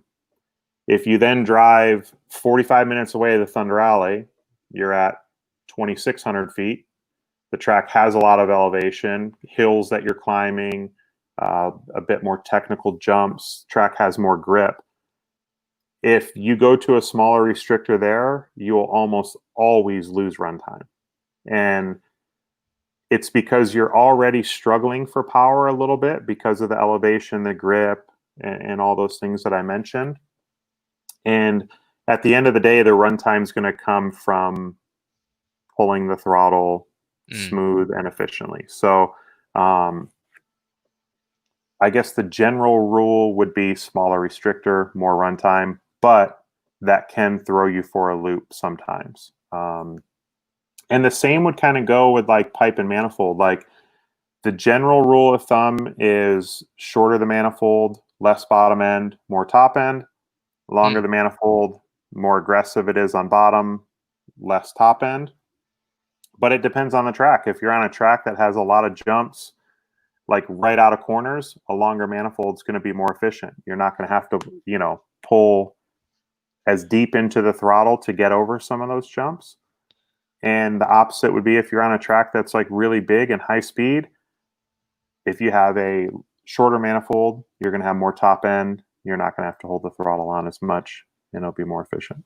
Do you actually change that a lot when you're going track to track from like what you normally typically run, say like a base config? I mean, I wouldn't say I change it a lot, but I do change it for sure. Okay. Like at PMB. So my general rule with the OS engines is I start with 75 millimeter manifold for buggy, because in buggy you want smoother power. In truck with an 85 millimeter manifold because you want the low end to be more aggressive because it's truck. Mm. So for PMB, I started with my normal 75 for buggy, 85 for truck, but I ended up going to 75 for both truck and buggy, because in truck there was really no jumps like right out of a corner. Like the majority of the jumps that you were hitting, you had quite a bit of run up to it. So I didn't really notice much of a decrease in like response or bottom end, but it just pulled a lot more on the straightaway, and especially like through the sweeper and the faster parts of the track. Yeah, that sweeper, man. Pretty. It's like I don't think you'll have a faster like flat sweeper on Yeah, anywhere. I mean, that thing was just a huge arc all the way around. yeah, yeah. All right. So I have a question here for you. Good question, Nico. Where do you buy the rebuilt motors? So we have a website coming. The website's actually up, but it's not all completed right now. Mm. It's just the drakeracing.com. And right now, I don't believe any of the rebuilt stuff is on there, but you can either message myself or Rhonda, and we can tell you what we have like in inventory as far as the rebuilt broken in engines. But like I said, eventually those will all be on the website. The website is live now. We just haven't really announced it because, like with any website, it's a work in progress, and Rhonda's been working super hard on that and kind of adding a bunch of, like, we have links to all the videos for the different carburetor settings and just different tips and some testimonials about why Mayfield and Tessman and Cavalieri and all these different guys use the break-in service. And so yeah, it's coming along, and we'll officially announce it soon. But there is quite a bit of Soon. information on there already. Awesome, cool, man. I can't wait for that website to launch it or officially or be fully up to speed. It's gonna be awesome. Yeah. Lots of good information. Rhonda also mentioned that in the website it's going to have a video section about how to tune and help tune with Yeah. that stuff. So like a video guide of a collection of all Adam's help videos and stuff. So here's a question by Andrew Swanson. Temperature question. When he learned to get nitro a long time ago, temperature played a big part on, and nowadays it doesn't seem like many people are check temps and just go off of tune alone. Can you talk about temps? And apologies if this has already been covered, which it hasn't. So Adam, can you explain nowadays? No, Because I haven't really checked temps all that much myself when we were there. That's a great question, because in the early days, it was always like your engine has to be between like 210 and 220. Like that's it. And nowadays, there probably wasn't a single person at PMB running their engine at 210 or 220. If they were, their temp gun was probably dirty, because you needed power at PMB. So I think the big change with that is the engines and the materials have just gotten so much better. It used to be, if you got your engine hot once, if you got in that 250, 260 range, the sleeve would expand and it just wouldn't come back. and Mm. you had no compression. The engine was worn out Wow. and pretty much a paperweight. So nowadays, I believe the fuel's a little bit better than what it used to be, but the main thing is the engines and the materials that the engines are built with are just a lot better. So they're able to withstand more heat and punishment than what they were in the early days. Gotcha. Barry Baker's got a question. Adam Ranu, would you do a trade-in with any of Tim Long's engines? Oh, of course. Like I said, we'll take engines where the heads got blown off. Yeah, but Tim's Uh, engines, Tim usually has like the most power, just not always the most longevity. Is that just something how he tunes, or Tim is pretty much like no break in, lean it out, and let's go just racing, guys? put it. Yeah, it's only a part number. Put in a new one when it doesn't run good. That's Ooh. kind of Tim's motto. Yeah, here's a good quote here. Anthony Wheeler's spot on. The pain is how you learn. You got to go through Yeah. these growing pains. Like all my guys at Psycho Nitro, all the 10 skill guys that made the trip out there, man, they definitely felt the pain that weekend. You know, they didn't get any runs, full 5-minute practice runs until the very end of practice, which was for us close to The, two in the yeah. morning. The crazy thing, like because I went back when we got back to the room and I wanted to look at some of my lap times and stuff. So I'm like scrolling through to see when my last runs were, and they were doing 5-minute sessions. There was a lot of guys that in a 5-minute session would get 3 laps of practice Yeah, that's my because the dudes. lap times were so long. By the time the marshals got out there, like if you went out your first lap, like Mayfield and I were in one of the practice runs together, and he started in front of me and he crashed, and he's like, "Are you kidding me?" Like, because he's basically going to give up 1 or 2 laps of his, like the best you could get was 5 laps of practice. Yeah. And he like crashed, and I like went by, turned around, and I flipped him over, and he's like, "That's a teammate right there." Because like I could have easily like gone to push him over, and we could have both ended up upside down, but fortunately it worked out. You're But yeah, it was crazy at PNB to potentially only get 3 laps of practice after standing in line for 30 minutes or so. Yeah, 30 to 45 minutes, man. And Yeah. I mean, just imagine to put that in perspective. You're like, oh, only a couple laps, that sucks. But like, imagine you're going to a big race. You've only been able to do 2 laps of practice. You've only jumped the middle section twice, right? That double, that center Yeah. double, triple. So you've only jumped it 2 times in that practice session because you broke out after 2 laps. So Yeah, there's there's no no like way. trying a new line or like let me No, set up for this a little different. there's no way to like actually you're just out there practicing the next few laps because that jump is very difficult. Or if you had that transfer jump or the whoops, for instance, if you only did Yeah. 2 laps of practice through the whoops, how can you find any kind of line or rhythm? Or you have to go through and practice and crash so that you can kind of figure out, okay, I went there too hard, so I kind of take it this way and see how that goes. In 2 laps you crash out and you're done, and you have to go fix your stuff. It's like you're down, you're really at a handicap when the Yeah. track's so big like that. Because if it was 12 laps and they did half the run, they got 6 laps, so they practiced 6 times on the jump, or 6 Yeah. laps obviously, so you can kind of figure it out quicker. But when you get 1 or Yeah. 2 laps, man, holy smokes. Yeah. And yeah, my guys, they're definitely in the group of 1 or 2 laps. They check out. They'd go back and hustle, try to fix their stuff because they knew they were losing track time. And unfortunately, that was the pattern pretty much until they were able to iron out all the bugs, and then be able to finally say, okay, I got a car that's together finally. I still haven't really learned the track yet, but let's see what tomorrow brings in Yeah. qualifying. So it was definitely tough time for those guys. But the growing pains, like Anthony Wheeler says, man, it's what you kind of got to go through. And I've already seen a change in Tom. He's, like I said, he's already fired up. He's he's getting his orders in. He's getting the motor, the engines out, and getting them checked out so that he can be ready for the next one. So he's Yeah. on it, man. Here we go. And yeah, let's see questions here. Regardless, So Patrick Rossiter, the greatness of 8 skill. Damn, I like the sound of Hmm. that. So yeah, 8 skill. Where was Patrick? Was there? No, he was there, Yeah, he right? was there. He was Yeah, he was quiet there. though. I didn't see or Yeah, talk to him hardly ever. yeah. No, Man. he ran good. I think he was in. I think all three B mains. Oh, they're pitting in the techno room. Like I hardly Yeah, saw hardly any techno yeah. guys because of how everybody gets kind of separated a little bit.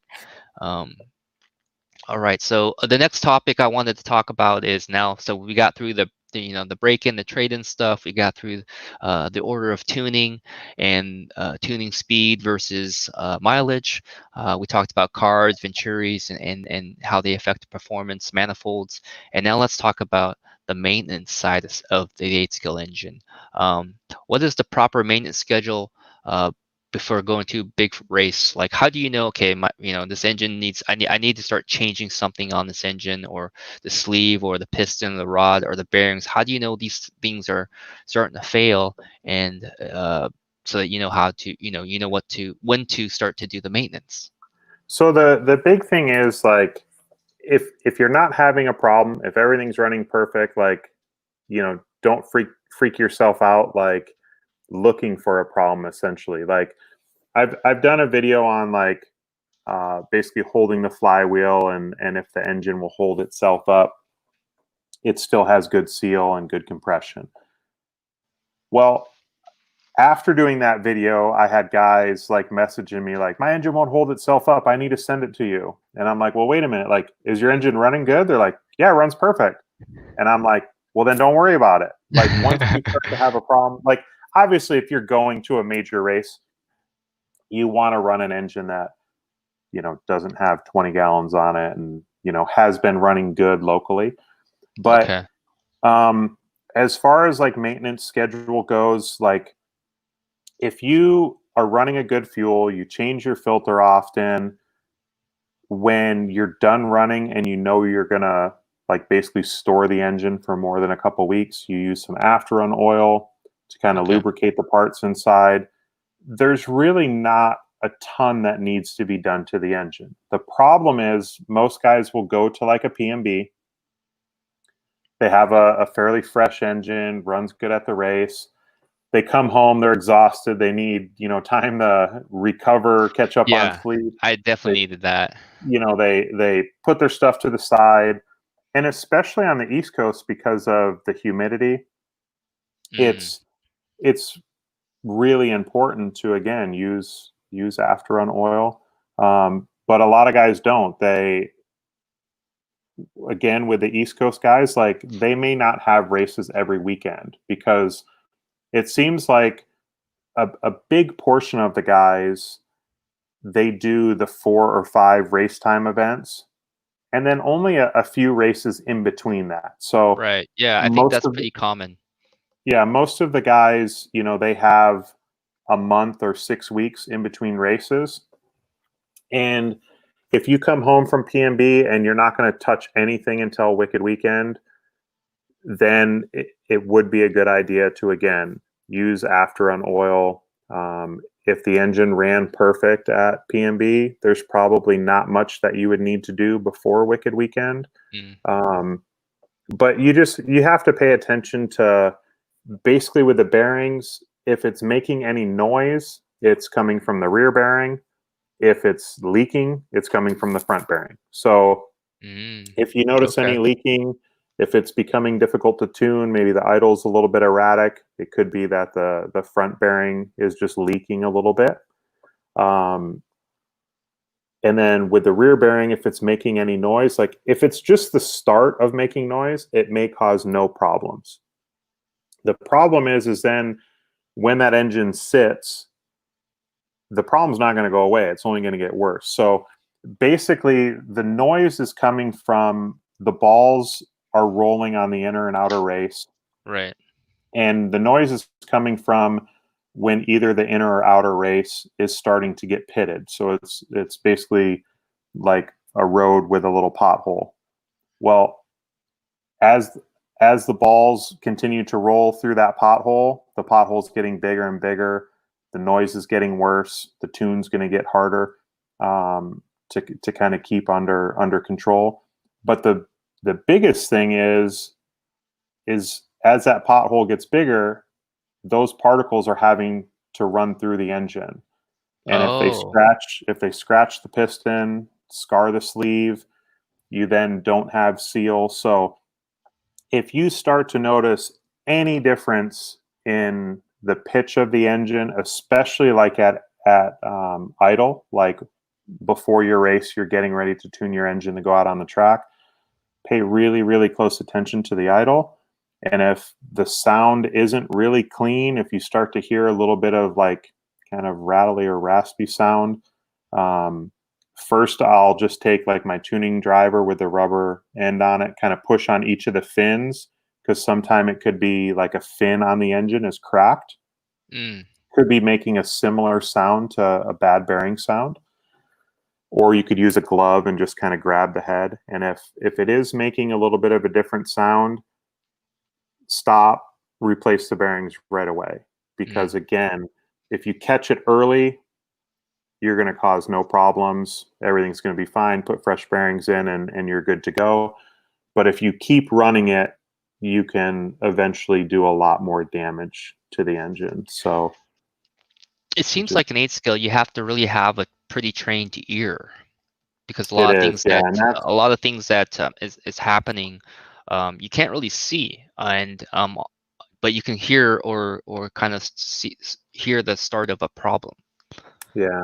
Like the only way you would see that a bearing was going bad is Right. literally if you pulled the bearing out of the engine, disassembled the bearing to where you Yeah. could look at the inner and outer race. And Right.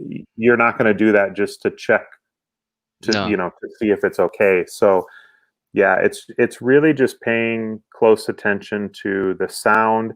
And then also if you start to see any change, like if your engine's been really good and consistent, and then all of a sudden one weekend, like it's just a little bit off or finicky, that's where you then got to pay closer attention to like, well, do I notice anything leaking from the front bearing? Do I hear any sound that's maybe changed or is different? And then you could replace the bearings. Okay, so if your engine was good, say you went to the P&B, everything was running great, you ran after some after run on the engines, and then stored up for the the wicked weekend, and then started running that thing. You know, so for you, there would be no real changes to the engine or any kind of maintenance program going on. No, like I would maybe start the next race, like maybe with a fresh glow plug. And the majority of these races, if you are able to get a decent amount of practice and you run your qualifying and your main, you're probably going to run between a half and 3/4 of a gallon of fuel. So it wouldn't be a bad idea to maybe start the next event with a new glow plug. The more of the maintenance would come from checking and maintaining your clutch, new clutch bearings, and also a fresh air filter. Yep. But as far as the engine itself or internally with the engine, there's really not much to kind of look for or check. It's more of Just how it listening runs. and looking for stuff. Like again, if your engine's got 15 gallons on it and you're going to drive all the way to South Carolina for Wicked Weekend, maybe you just go ahead and have it pinched and throw bearings in it just to be safe. But if your engine's in that 4 to 8 gallon range, like it should be perfect. More of the maintenance would come down to exhaust gaskets, clutch bearings, and air filter, and after an oil. There you go. It sounds simple, right? The checklist. You've got It's it. it's just You've got it getting laid in out. it's just getting in the habit of doing it, because like especially if you've primarily raced electric, you maybe clean your tires at the end of the weekend and put them in a bag, and other than that, like there's not really much preventative maintenance that you have to do before the next race. You wait till the week before the next race, and you maybe refresh the diff and bleed your shocks and put O-rings in the shocks when you get there. But in nitro, it's definitely, there's more preventative stuff that you need to do to make sure that the next event is enjoyable. Like with Mayfield, like at PMB, he was going to pull his engines out and give them to me at PMB, but it was like super late and dusty, and I think just, you know, ready to get to the room. But you know, he calls me Monday. He was like, "Hey, do you want them shipped to the office or do you want them shipped to your house?"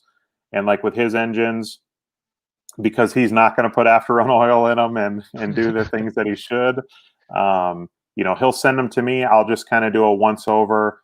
I know that like for PMB, we put new bearings in his engines because they had basically sat since DNC. So just as a Wow. precaution, Right. we put bearings in it. His buggy engine, I just really lightly resized the sleeve, and then that's what he ran at PMB. So he should be totally fine going to either Wicked Weekend or Mugen Challenge. But again, just as a precaution, he'll send the engines to me. I'll look them over. I'll put after run oil in them. If I see anything, you know, that it may need, you know, maybe we'll change a rod or. But for the most part, there's not much that you need to do. Sometimes with Ryan, we'll put a new rod in just, again, more as a precaution. Just he's a little bit more aggressive on the throttle, maybe a little bit harder on the engine. So sometimes he likes to throw a rod in it just to be safe. Um, we talked off camera a little bit about tuning the engine differently from, so say at PMB being outdoors and then tuning it and then coming indoors, Yeah. and how that affects tune. And for people that don't know, can you explain a little bit about like what's going on there and why you need to retune if you're in a different kind of environment? Yeah, so especially at the like arena style races where it's fully enclosed. I mean, it can happen even at like Thornhill where it's just covered, but you'll notice it more at like a PMB or AMS or Southern Nats. I always try to tune my engine like when I bench tune it before I go out for my run. I always try to do it in the same environment. Like Mhm. you don't want to tune your engine like you guys were all pitting outside. So if you were to tune your engine outside, come inside, it's going to be slightly different because the air quality is different. They have the fans blowing inside. It's dusty. There's fumes.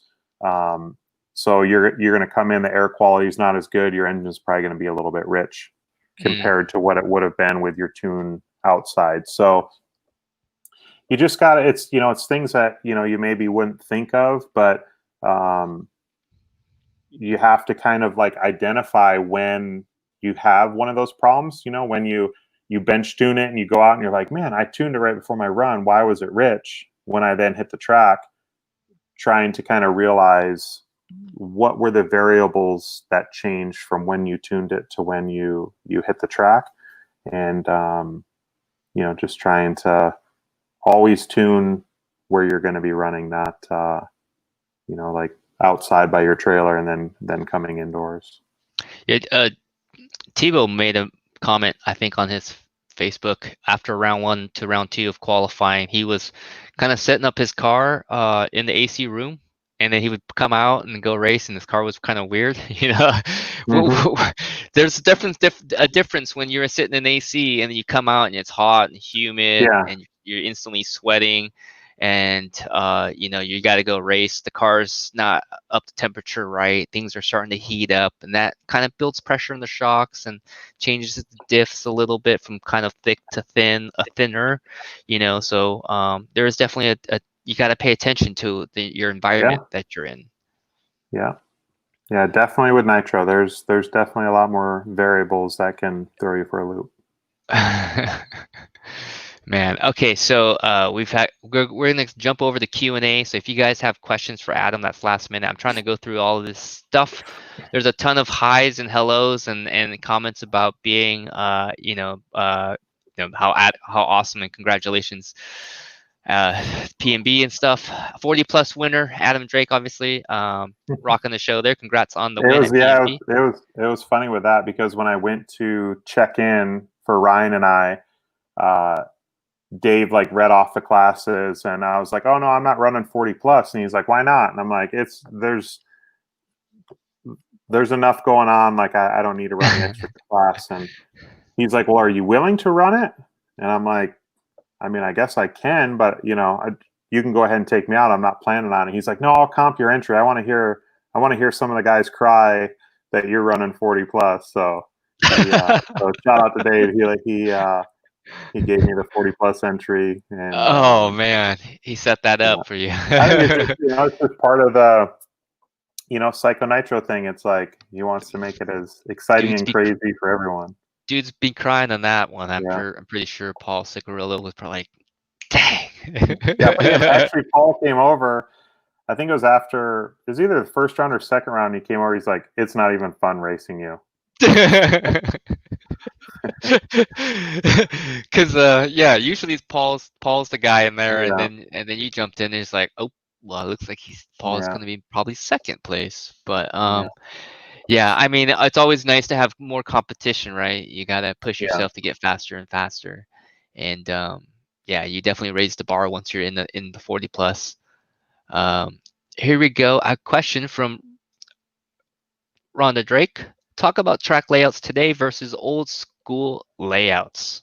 Good question. Yeah, I like this one. yeah. That's something. I mean, we bring that up quite a bit, like around here, our local tracks, because we feel like the tracks nowadays, like the tracks are bigger, a little bit faster. A lot of times, there's like a big jump, which that catches people's attention, but it's not necessarily like technical. I would rather the tracks. I guess I don't really mind like whether it's high speed or low speed. I just would like to see stuff that gives like more separation. Like the whoops at PMB was a major separator. Like, Did you like the whoops? yeah, Are you like to were me, you, that's like my favorite part of the track oh because wow. don't get me wrong, it can be really frustrating when you're like, Yeah. flipping through them or sideways or whatever. But I like having parts of the track where like there's no just the last lap I'm just cruising and like riding it out. Like if someone wants to hang it out and maybe like nail this section, Yeah. they might reel you in. Like that's more, I guess, like kind of what Rhonda's referring to as like old school tracks. Like I felt like there was a lot more separation with people because there were more technical sections where yes, you could just do a double all the way through and be pretty safe every lap, but there may be a guy that's like, hold my beer, watch this, and he's going Yeah. to try to quad through it. And Rolling the dice. yeah, so like for me, I prefer sections like that. I like having that kind of risk versus reward, that kind of weighs on the drivers. And I think a lot of people nowadays, like when there is a section like that, like they lose their mind. They're like, this is the dumbest section. And it's just because we're not as like used to or accustomed to having a more technical section. But I mean, I get it. Like anyone can buy the car that I'm driving or the engine, the radio, the tires, and all that stuff. Yeah. But a lot of the tracks nowadays, like the jump sections, anyone can do it. Like they maybe can't do it as consistent or maybe like hit the turn when they land right after that jump section. But for the most part, if you line it up and you pull the trigger, like you're getting over it. And I wish we had more sections where like it was kind of like a check of your speed. Like the Reedy race this year there was the one section where if you over jumped the first double, Yeah. you weren't going to triple out. Like so you really had to check your speed and downside the first jump to get over the next jump. And I feel like in 8 scale, we don't have much of that anymore. Like we'll maybe have like a double triple, but it's like a big floater double and then like a big floater triple. And I mean, it's cool, whatever. It's, it's the same for all of us. But personally, I would prefer to have more technical, more like checking of your speed and kind of timing and rhythm. More, I guess, more like gas truck style tracks. Like back in the day, they couldn't just build these huge, massive jumps. Like stuff was maybe a little bit smaller, but it Right. actually took more skill than doing the big jump. Like the big jump doesn't always take the most skill. No, you got a big takeoff and then you got a big landing, and it's just Yeah, yeah, straighter than yeah, straight, really. yeah, Like you just kind of send it and you just pull the brakes in the air and you land it. yeah. It's not much, Yeah, not like a much lot of to the it. tracks, like with a triple, it's like they might as well just take the middle one out because like there's no, unless like you get tangled with someone and you have to like roll the section, like you're never gonna want to double it. Like you're Mm. either gonna send it or you're gonna basically just send it. Yeah, they could just make it a double there Yeah. and just take out that middle jump altogether. Question from Nico: how do you pick what glow plug to run? Does this actually, how much effect does a glow plug have on the performance of the engine? So that's a great question because it's something that I think people feel they need to change, like for different conditions. Mm, And yes, you can change the glow plug to kind of help or aid the tuning depending on the weather. But for me, like even when I ran Novorossi stuff, I ran a C6 TGC all the time. Like I used to test and try other plugs. I never raced with anything but that plug.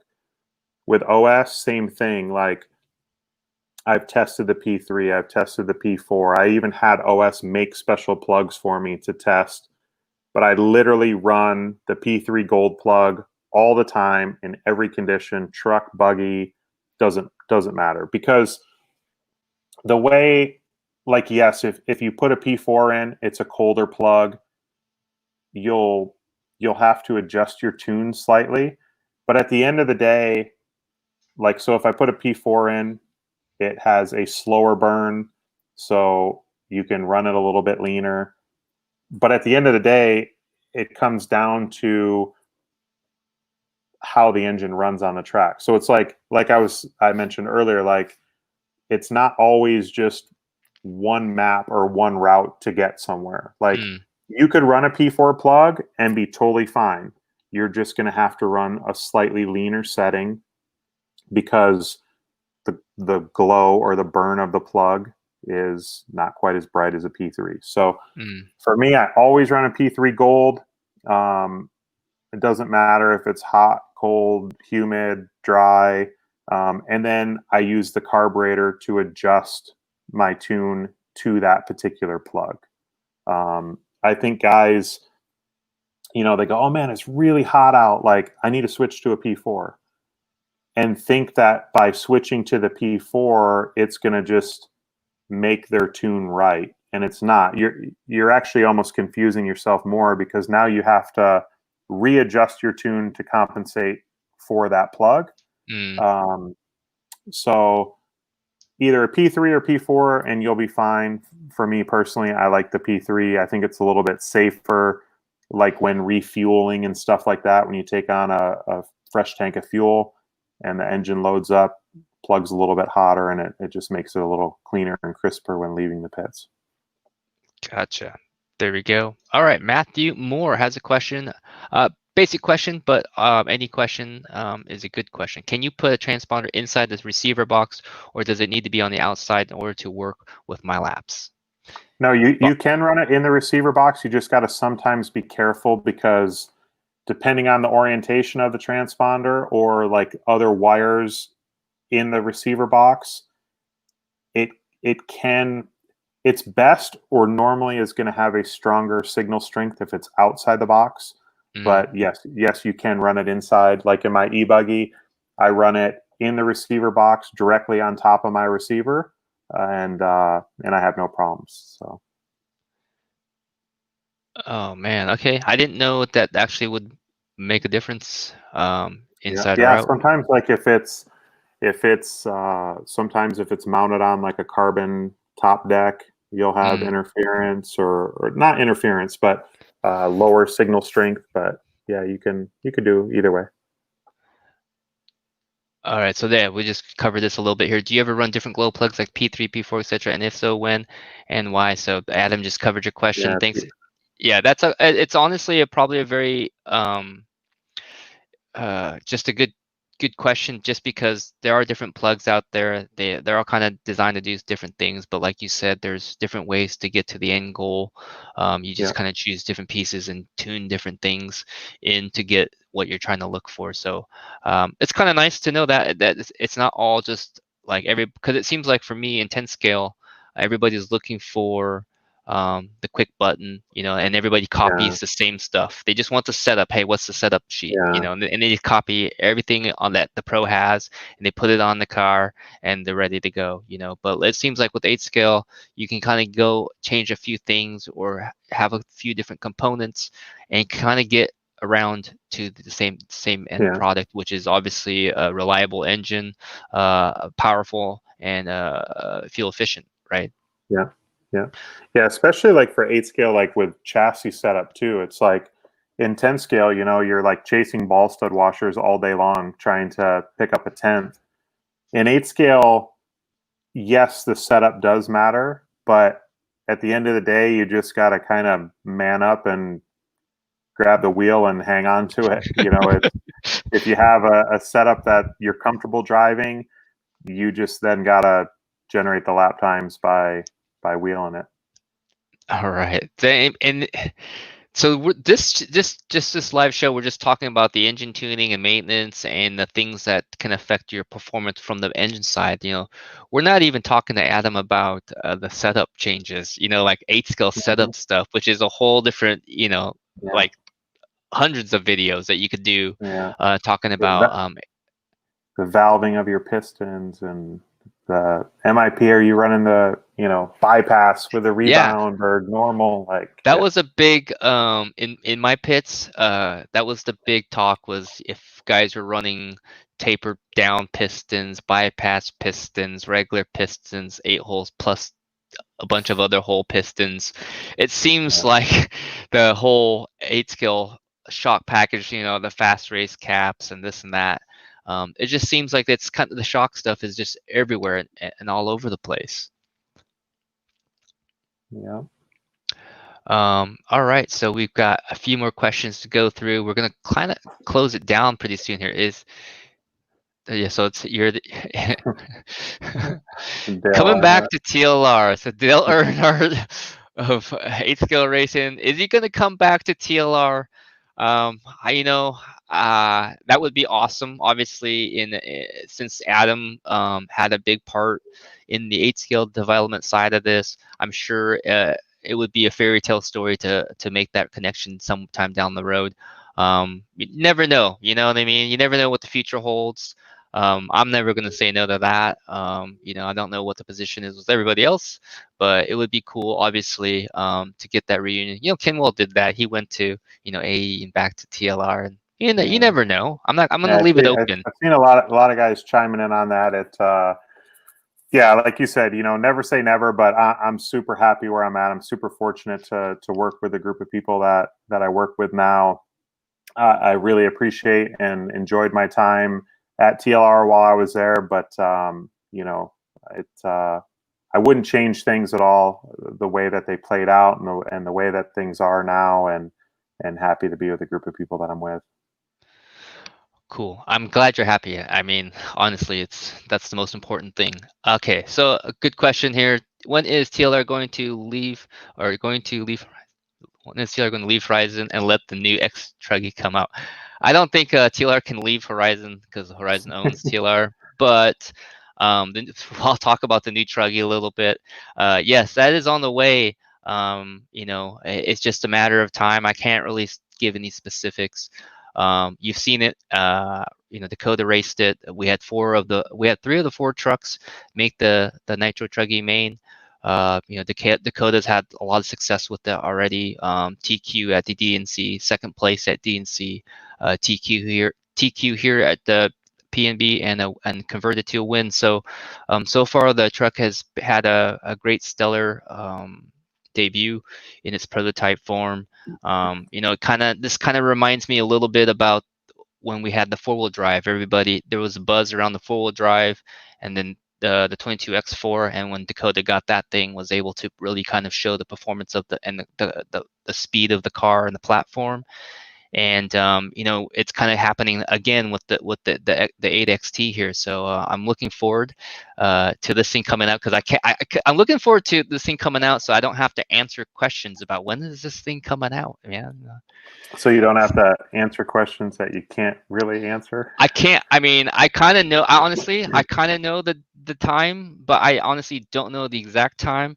But I just know it's sometime in the future, more sooner than later. That's basically what I know. So we'll just have to go with that. But as of now, the performance of the truck has been phenomenal, and Jose Alvarado actually was able to drive Anthony Westergaard's truck in the main, and I got some feedback from him directly after that, because I was like, dude, you got to drive the truck, how was it? And he said, it had a lot more steering, it was super easy to drive. So I guess those are two good qualities that I think was lacking on the old truck.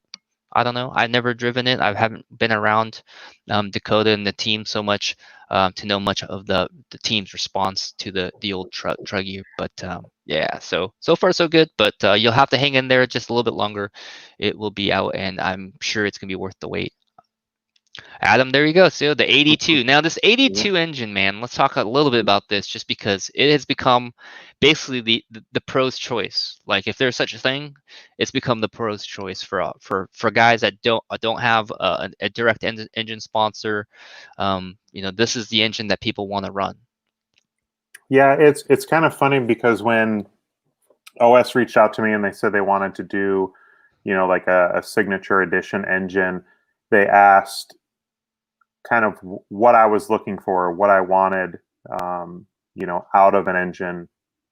So I pretty much gave them a list of stuff that I wanted to test and I wanted to try. Some stuff we weren't able to do. A lot of the stuff we were able to do.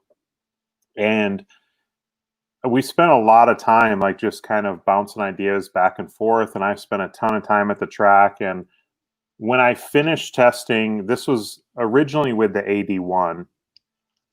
I told OS, this needs to be the next whatever, 2103, whatever you want to call it. Take my name off it. It needs to just be the next engine in line, because this is the best off-road engine that they've had to date. Mm-hmm. And they were against that. They said, no, it's, you helped with the testing and development of this, and we want to put your name on it. And I said, I understand that. Maybe down the road we can. Like, I basically tried talking them out of it, because I felt it would potentially like restrict or limit some of the sales, because there's a lot of guys that like me, but there's a lot of guys that maybe don't like me. Or like the Testmans, I have the utmost respect for them. They live with us part of the year. Yep. But do I want to have a vehicle or have an engine in my vehicle with someone else's name on it? It's just a little weird, like, right. It's nothing against them. It's just a little different. So OS basically said, yes, there's maybe a small percentage of people that would go that route, but we think that there's more people that would be into it because your name's on it than against it because your name's on it. So they're like, we're putting your name on it. So they did that. The engine was pretty successful. People were into it. They were really happy with it.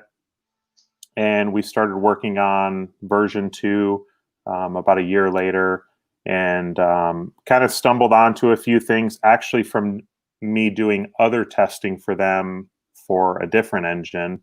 And we kind of put some of that stuff into the 82. And I basically told them the same thing again, like, look, we made it better. Like, I feel like 2103s have been good, but it's a little bit mixed reviews from people. Like, let's kind of put things back on track, and let's call this 2104 or whatever.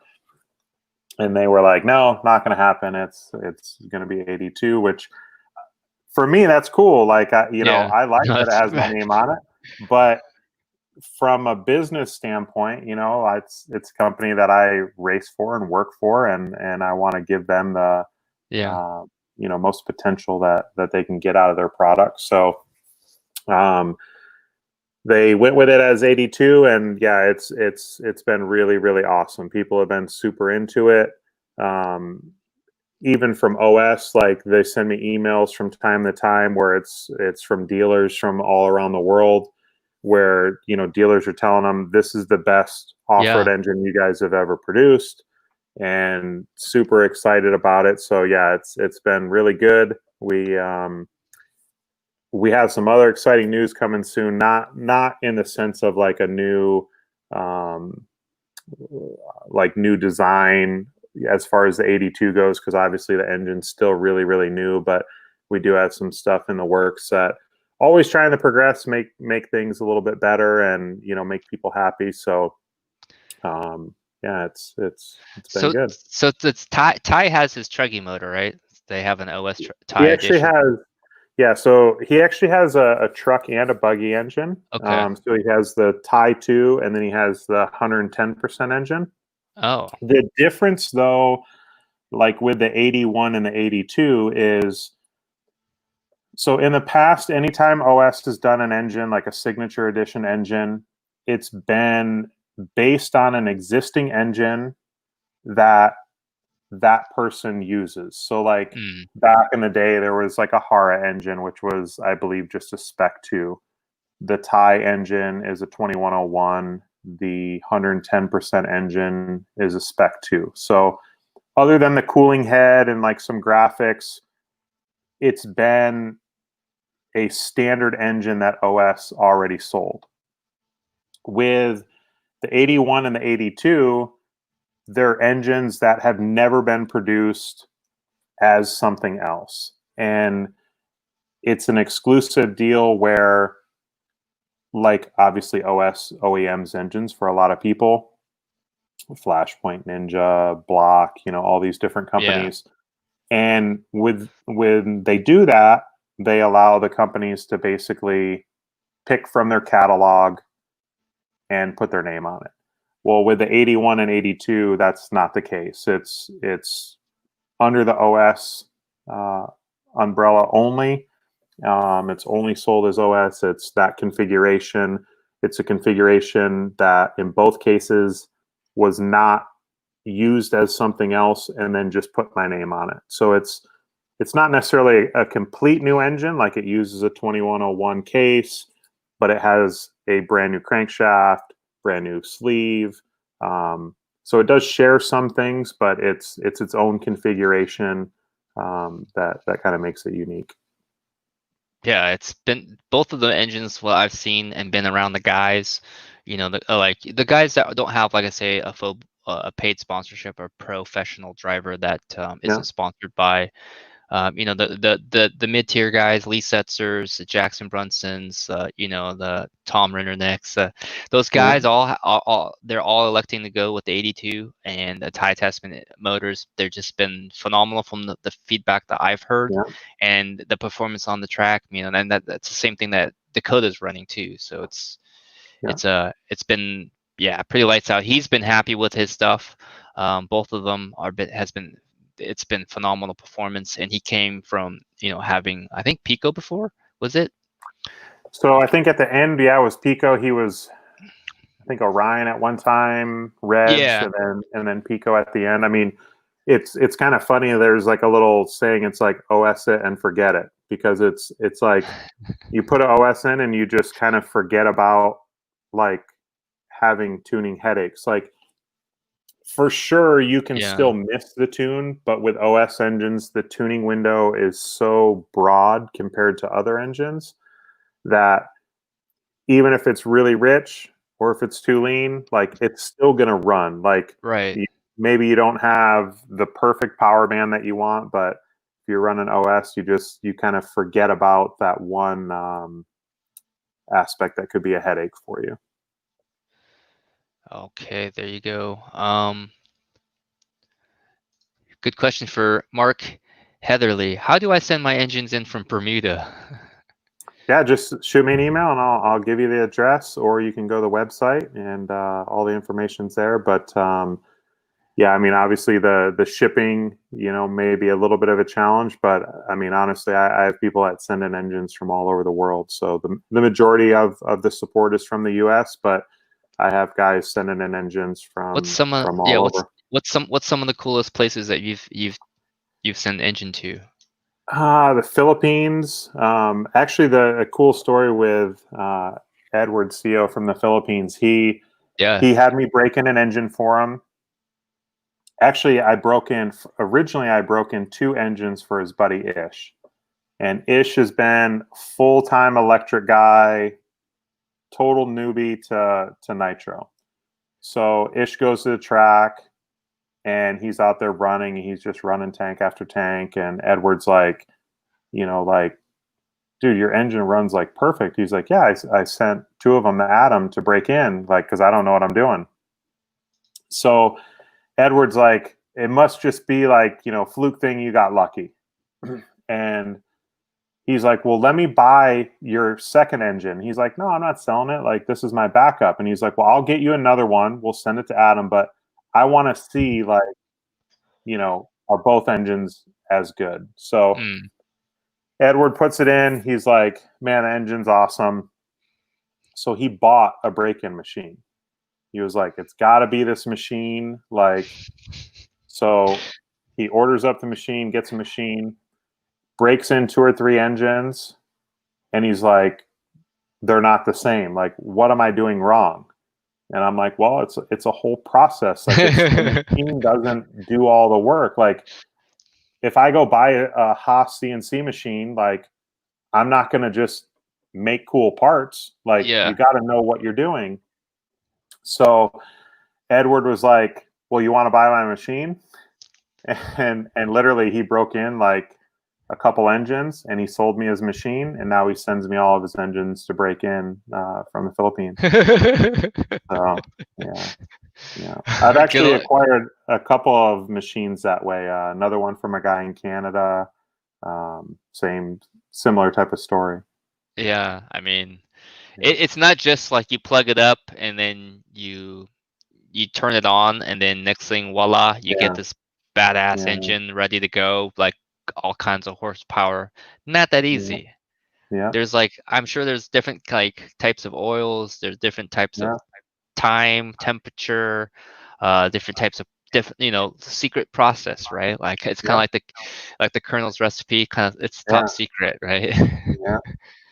So yeah, that also makes it kind of unique to what you do, because you've spent the time, you figured out the formula for you, and then what you feel is the best performance from this method, and it's tried and true, and it's done. Like basically all the pros that I know, they all go this route and send engines to you. Here's a good question for you, Drake. I don't know if this is even where this is going to go. What is the biggest cause for flameouts? Man, the biggest cause, I mean, it can be so many things. Like in nitro, it's like, everything has to go right for it to like go right, and only one thing has to go wrong, to have a problem. But I would say probably the biggest thing would be the tune being too rich on bottom, or the idle being too low, would probably be the biggest cause for flameouts. It just seems like, man, when I help people, it's almost always the low speed needle's rich, high speed needle is too lean to compensate for the low speed being rich. I get people that comment all the time and they're like, man, your engines will literally like sit there and idle forever. And I'm like, yeah, it should. And they're like, it should, right?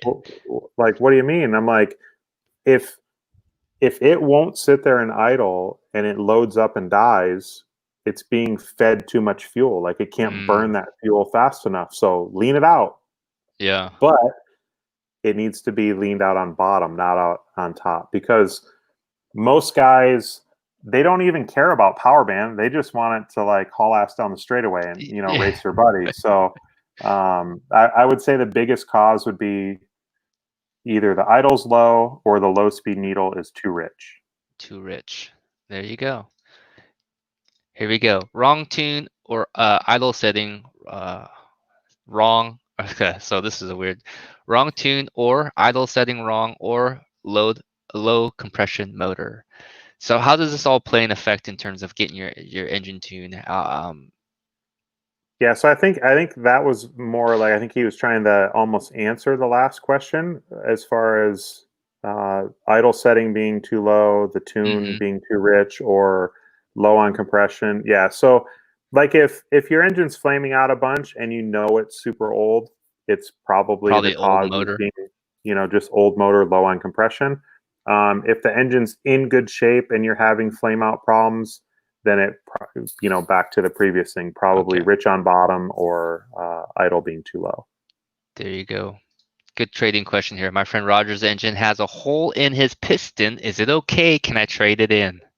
Yep. Send me an email and, you know, send me a couple of pictures and like, so with the trade in, it, you know, obviously if the worst shape that it's in, you're not going to get the most amount of trade in value. You know, it's the more stuff that I can reuse on the engine that's traded in, the more money we're willing to give, Okay. you know, for the trade in. And then the other thing is, like, a number of guys have hit me up and said, you know, hey, this engine's like brand new, but I just want to try a different engine. Can I trade it in? And, you know, I'll just be honest with the guys. Like, if your engine's still in great shape and running good, like I'm not going to be able to give you like full price that one of your buddies may buy it from you, because again, I'm not going to use that engine or resell that engine the way that it is. I'm going to have to put money into the engine to Right. be able to sell it. So, um, you know, if it's still running good, you know, keep running it. But I'm willing to talk and do what we think is fair, you know, between both parties. And yeah, hole in the piston, no problem. Yeah, you can always say no, Yeah, right? If the offer's yeah, like, I mean, still, like, yeah, what kind of, yeah, exactly. you can say, Yeah, nah, I'll rather keep my whole yeah. pistoned The engine the around, other you know? the other thing that I've experienced too is like guys will go like, well, hey, I've got like 6 of these old Yeah. whatever OS engines, and so with the program, the plan is to trade in one for one, or trade in two for two, or you know, Not I six. will, yeah, I mean, we will make exceptions, but it's yeah, I mean, I can't, you know, I can't take 6 things that I'm going to throw away for, you know, 4 that are, you know, perfectly rebuilt. Yeah, that's a bad deal. All right, so this dude here, John Gear. Thomas, you look like you stayed up all night Saturday and Sunday. Pretty much we all did. I would imagine a lot of us at PNB. You know, it's one of those races where I know I'm not going to get a lot of sleep. And since it was my first race as team manager for TLR, I kind of just made sure I wanted the team was doing all right first before I was kind of I can always catch up on sleep, right? You know, I can sleep when I get back, right? But that experience at that time, that moment, it only happens once. You know, we'll go to another race and have another race experience, but that P&B experience with that person, you know, that the person on our team or whoever, you know, it only happens once. So I felt like I had to kind of wake up and be there, and so I got 3 hours of sleep on Friday, and then 4 hours of sleep on Saturday, and yeah, that's how my weekend went. Just because you know, the team needed to stay late so that we can get our performance and everything kind of, you know, right. And then I had to get there early just because we had guys pitting, or you know, needed to be pit very early in the morning, race 5 or race 3. So I was, you know, leave with the hotel coffee and start the day there, and find some time to grab some food around lunch. And you know, when you're in the when you're moving, it doesn't really affect you. Like I Yeah. was totally fine, like all day. If I sat down and I had nothing to do, which really didn't have much time to do that even. I would start to get tired, but if I was, talking to people or trying to help people or moving around, getting cars, trying to start them, or fixing parts, trying to source them, or getting information on the track, there was always something to do. And I also have to do some of the social media posting for the brand as well. So all that kind of stuff, while trying to get our guys to do well, and maybe hopefully take a win home from the weekend. It's just not very much sleep, but it's not just me. I think everybody at that event came away with very little sleep. That's just how it goes. Yeah, so many people hit me up. They're like, "Where's Rhonda? How come Rhonda's not here?" I'm like, She's like, "This is not the race." For like, don't get me wrong. Like DNC, all these races are super long, yep. and you get limited sleep. But like PMB is the extreme of that. Like if you want to get practice, you're not getting much sleep. Yeah, 24 hours. It's like, you think, well, I'll just show up at 2 in the morning. Yeah, so does everybody else. Yeah, Um, it's a great idea, but it's an idea yeah, that a lot of people have. yeah, and it does work out to be a little bit better, but it's still very crowded. You still have to wait. Floyd Brewer has a great question here: single stage idle versus two stage. Explain, please. Yeah, so it's pretty common, like a two-stage idle. I mean, ideally, you want the engine to come down to idle and basically just be a single stage idle. But it is very common that after you clean the engine out and you let off or you hit the brakes, it will drop to a certain point. And then if the low speed needle is rich, after a few seconds, it will drop to what I guess you would consider or call a two-stage idle. Typically, that's because the idle is a little bit high, the low-speed needle is a little bit rich. If you lean the low-speed needle and reduce the idle gap, it should be more of a single-stage idle where you clean it out. Once you hit the brakes or let off the throttle, it just comes back down to idle and stays there. Gotcha. All right, here's a good question by Roger. Drake, how many times do you use the same engine for your big races? So for me, I run quite a few races. Like what I typically try to do is use like the smaller, more local stuff, JBRLs, club racing, things like that, to kind of break in and prepare engines where I can kind of ease my way into it and get a few races under each engine's belt, in a sense, to where you practice pit stops, things like that. It's stable, and then once I'm to that, say 2-gallon mark of like the smaller races, then that will become like a big race engine. And then from there, it just depends on the conditions. And like typically when it's like a hotter race, like knowing that PMB, even though it was a really big track, normally on like a big track where you need the engine to really free rev, you would run like a slightly older engine. But because at PMV I knew it was going to be super hot and humid, I ran, I would say, an engine more on like the newer side. Like to start PMB, my engine had 2.5 gallons on it.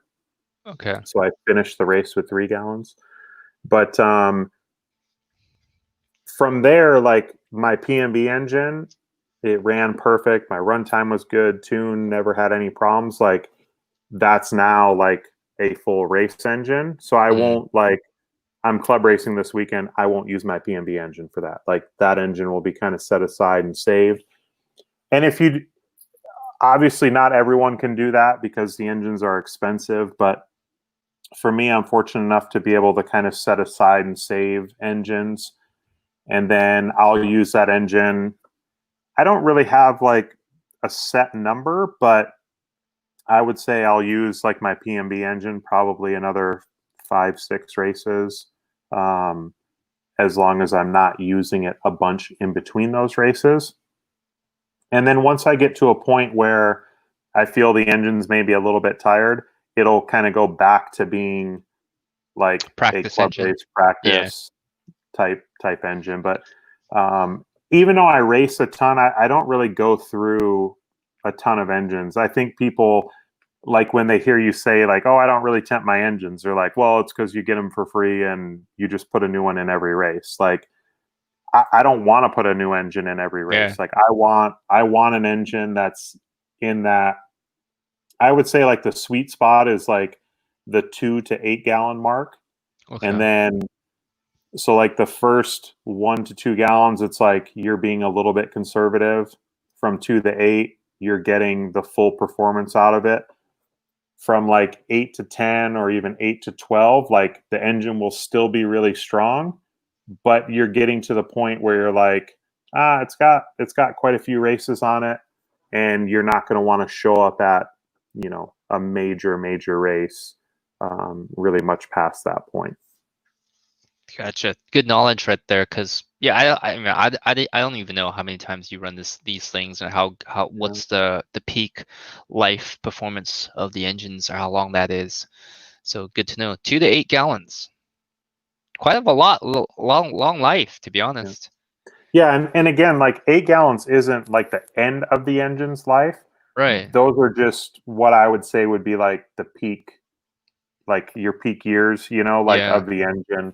Um, Typically 10 to 12 gallons, no problem, with most engines, as long as, again, it's you're replacing your air filter, you're using a good fuel, you're using after run Changing your oil, bearings.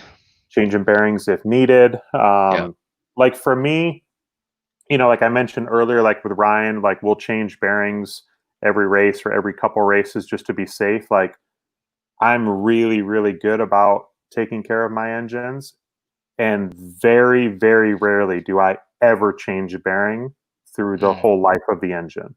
Wow. Um, but again, I use a good fuel. I change my filter often. I use after run oil if I'm not gonna, race for a week or two. Um, so if you take those steps and precautions, like, and the preventative maintenance, it can really, really pay off in the long run with the life of your engine. Okay. So what about the air filter? How dusty, how bad does it look before you start to replace these things? If you do go through the process of replacing them often Yeah, to keep so the I mean, life of the engine up. yeah, so like there's some tracks where like you may look at the outside of the filter, which is what pretty much everyone does, and you're like, Yeah. oh, it's not that bad, and you just keep running and running, Yeah. and you don't realize that, yeah, the outside's maybe not getting like super clogged, but the more you run, the more any of that fine dust is getting pulled deeper into the filter, and at some point it can actually get pulled into the engine. Mm. So like PMB, again, it wasn't super dusty. Like I would say there, I think I used a filter for practice, filter for qualifying, and then a filter for the main.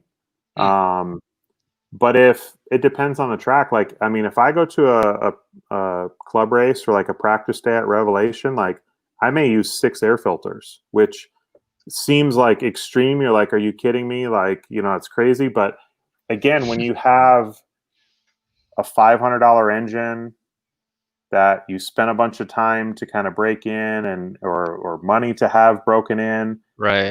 it's a small price to pay to just put a filter on, more frequently. But rev is like the extreme. Like you're not going to run somewhere where not only is it dusty, but it's like the dust is like baby powder. Like it is the Mm. finest dust, and it can get pulled through the filter. Some days on a practice day, like if they're not watering a bunch and the groove gets cleaned off, you may only go through a couple filters in a day. But on an extreme day, you may go through 4 to 6 filters in a day. Gotcha. Why in the hell did you wait so long to take the Joker laps, dude? so, I so want to we, know myself, yeah, man. I was like, I came across this question. I'm like, is there a difference if you take it all at the beginning? I mean, obviously, the goal was for most people was to take them so that you could run in clean air. You didn't have somebody around you that would, maybe they would mess up in the whoops and you get collected. So the idea was, for most people, I think, was to use joker lanes to separate, and then that way you can just hammer down laps and do what you need to do. yeah. Yeah. That was basically our strategy. I mean, my thing was just trying to not get caught up in too many battles or be Yeah. in battles with people where like it may be a good race or a good battle, but it's gonna slow you down essentially. Like especially with the whoops. Like there was a few times where like I was, in tight battles and in the whoops, and it's like, man, if someone crashes in front of you in Yeah. the whoops, you've got nowhere to go. Um, but for me, I think it was again, it was kind of part of the strategy all along. It was like I want to stay in clean air, and I want to save them for the end, where it's almost like, you know, you're almost forgetting about certain people. And then all of a sudden you can kind of like attack, like kind of come out of nowhere. And yeah, I think it worked good. I mean, in the past I've done it the other way around. Like I think last year in Yeah. I I remember used every year's last year's trend was everybody just use them right away. yeah, I did that, and it was like then you're kind of, I mean, I was a little torn. So it's like you want to use them all up because you want to like use them and then just go, okay, I don't have to think about it. Yeah. Now I just focus and I do normal laps. But it's nice to have them like kind of in your back pocket where it's like, you make a little mistake or something and you're like, okay, I'm good. Like I still got a joker there. Like I don't know, it's a lot to think about. But before the race, like I talked with Drew and I just told him, I said, hey, I think I'm gonna, as long as I can kind of stay in clean air and I'm not like in some intense battle, like, and I just need to take a breather and get separation from people, I think I'm going to kind of just save them to the end and try to just put in like solid, clean laps and then like basically strike or attack at the end when everyone else has used them up. But you also don't know when everyone else is going to use them. So like they could have had the same, plan as me, but Did did you think overall the Joker laps, because like I was explaining, everybody started to use the Joker laps to actually get away from people, right? The whole idea of a race is actually to be there and race each other. So like, do yeah. you think it pulls away? Like the Joker is kind of like, well, it is cool, but it doesn't really allow us to race because we end up using them to separate, right? Well, I think part of it is because of like how many people are in the race, as though, and how big the track is. Like I think if the track was smaller, even just a little bit, like it's easier to race with people. Like it's so big and you're carrying so much speed that it's Hmm. like, especially like you're going through the sweeper and you think like, you know, you're 250 feet away and you're like, man, I'm hugging the pipe. But like your buddy could be marshaling and be like, how come you're 6 feet off the pipe? Yeah. Because you're so far away. Yeah. Um, and the other thing is like when you're racing with people, like, and you're going that fast, like when you tangle, it's really bad. Yeah. Like again, if it's a smaller track, like I feel like like DNC, I wanted to be in the race. Like I didn't want to have the separation. Like Right. I actually did one extra stop because I wanted to stay and be in the pace of the front runners. PMB, I was like, no, I don't want anything to do with that. Like I just want to ride around and do laps by myself, and then at the end, try See what to happens.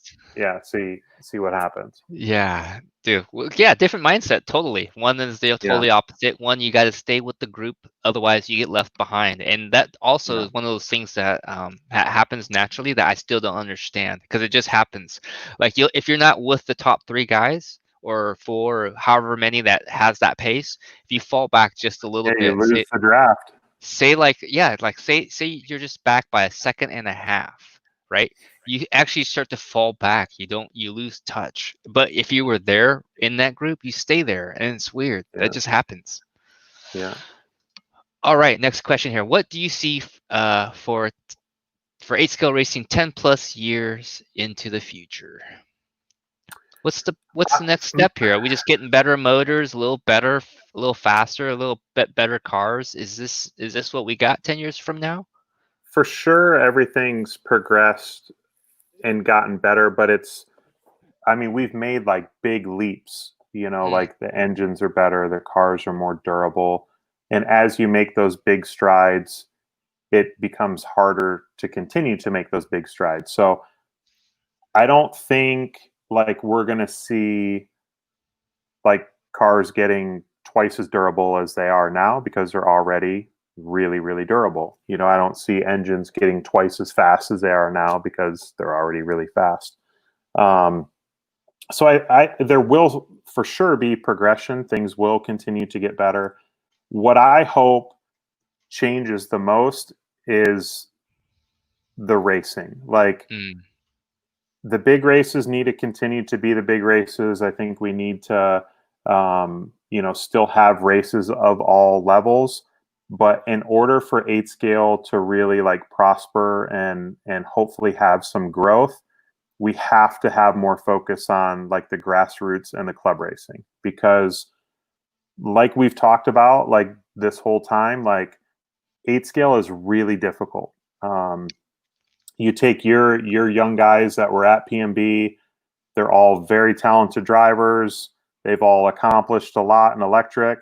You go to nitro and it's like a fish out of water. Like it's like they're starting all over again.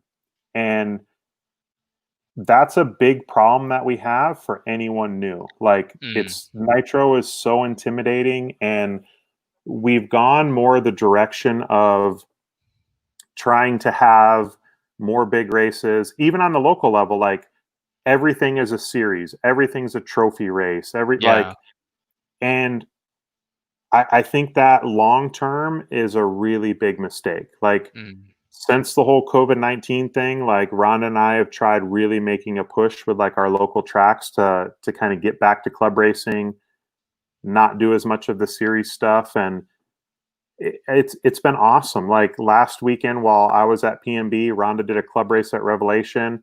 They limited the entries. You had to pre-sign up, prepay before the event, and they had 85 entries with, again, putting a cap on it. There was guys that showed up just to hang out and watch because they didn't get into the race in time.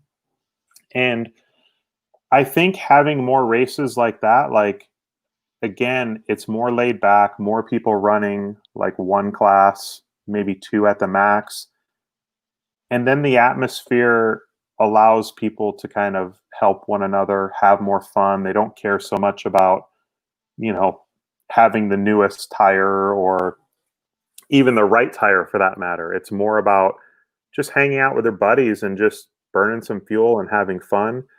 On the 10 scale side of things, it's totally different. Like tracks have club racing. Like we still have big races, we have series races, but for someone who's brand new, there is a club structure where they can go run on a Wednesday night or a Friday night. Like with 8 scale, we don't really have that. And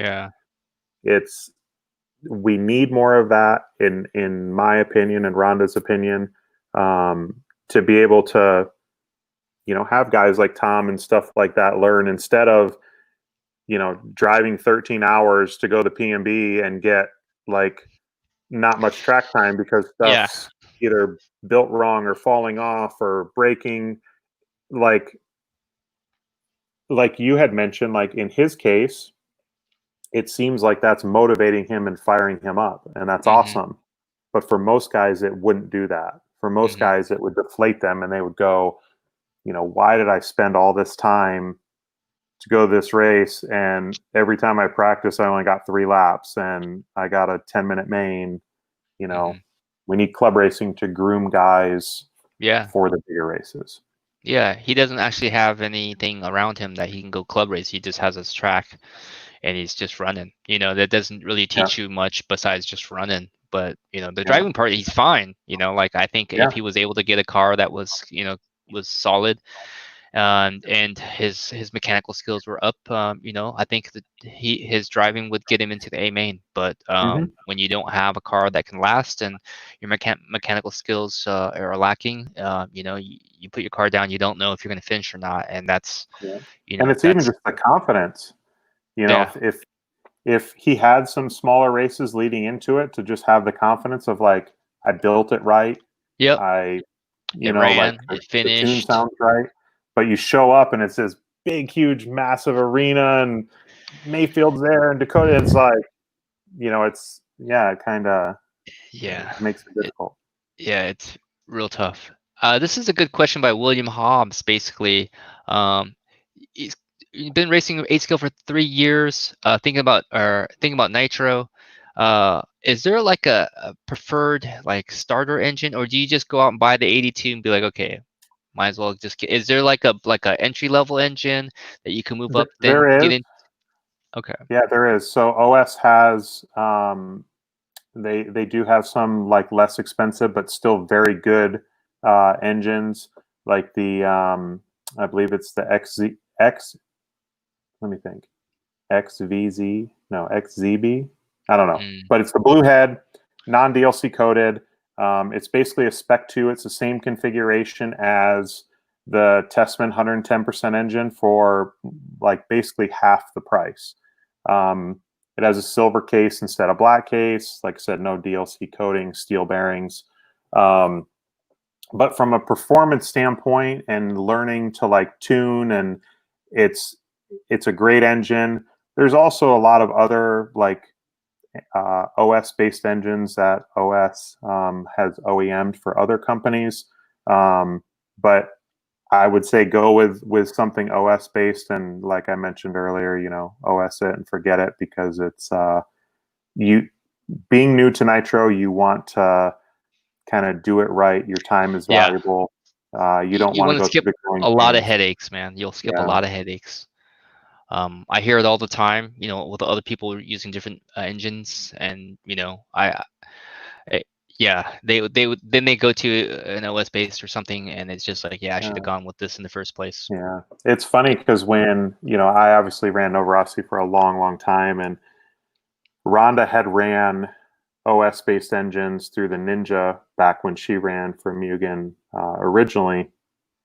So when we made the switch back to OS, one of the first days we were at the track, she was like, I don't care where you end up as far as like sponsors or working You for, gotta get I OS. will never run anything but an OS. Like, she's like, I don't care what you run, I'm running OS. Like, she was like, I've been missing this Mm, for quite some time. So there you go.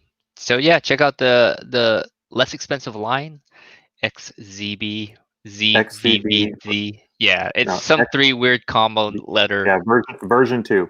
Okay. Yeah, blue Kevin head. Abbott. Kevin Abbott asks great questions about a little bit more about on the 8 scale setup side of stuff. So with the layout, with the whoop section like the PMB, what was your shock package? What's the ideal shock package for going through the whoops confidently and without getting huckabucked around in there too wild? Yeah, I mean, with the whoop section at PMB, the big thing was just making sure like you rounded the corner and squared up. So like early on, I was triple double, then I would single through. When the third one kind of got cupped out, I started doubling all the way through. I didn't really change a ton as far as my shock package, because I felt that my car was pretty good through the whoops early on. But if you were struggling through the whoops, it would obviously depend on, were your shocks too stiff, too soft. So it's difficult to say, like, there's not like a set, like, oh, you got to run 6-hole pistons when there's a whoop section, or you've got to go softer, or you've got to go stiffer. It kind Mm, of depends where you're at to know where you then need to go. But for me, I ran just like our standard 6-hole, the Flashpoint or MIP bypass pistons, and yeah, they were good through the whoops. there you go. Bypass pistons, so huh? I was wondering if the people are going to be still running that or not, or if it's going to be, I don't know. Yeah, It seems it's like there's a new piston every for week. me, it's the real deal. It's I don't think it's something like, oh, if you don't have these, you're 2 seconds a lap off the pace. But for me, I like them just for the tunability of it, because I don't really change much. Like, I pretty much always run 6-hole, and then Mm, I just change the valve to control the rebound speed. And that's just kind of how I tune my shocks now. I'll change the oil for the compression dampening, change the valves for the rebound speed. And I feel like I change pistons less with them. Where some guys, they want to run the standard pistons and they may go from 5-hole to 8-hole or kind of bounce around. It's whatever works for you. But for me, I use the bypass pistons all the time and in all my 8-scale cars. And just I feel like I got a pretty good handle of how to tune with those. There you go. Adam, what's the average runtime in a buggy and chuggy before you flamed out? Buggy 10 minutes, chuggy 12?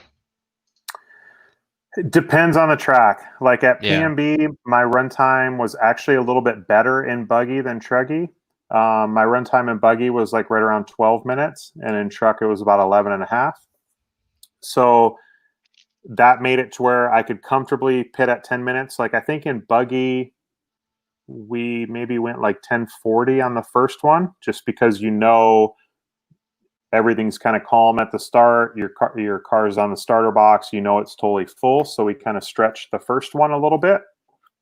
And but typically, if I'm running the same engine, normally in truck runtime is about 30 to 45 seconds better with the same engine because you have a larger fuel tank. But at PMB, I was running a much smaller restrictor in my buggy. In truck, I was running an 8 mil, so you're pretty much just letting it eat. And it was using a little bit more fuel than in buggy. Kit, there you go. Question here by Floyd. Can you run a P3 Gold in a Nova engine?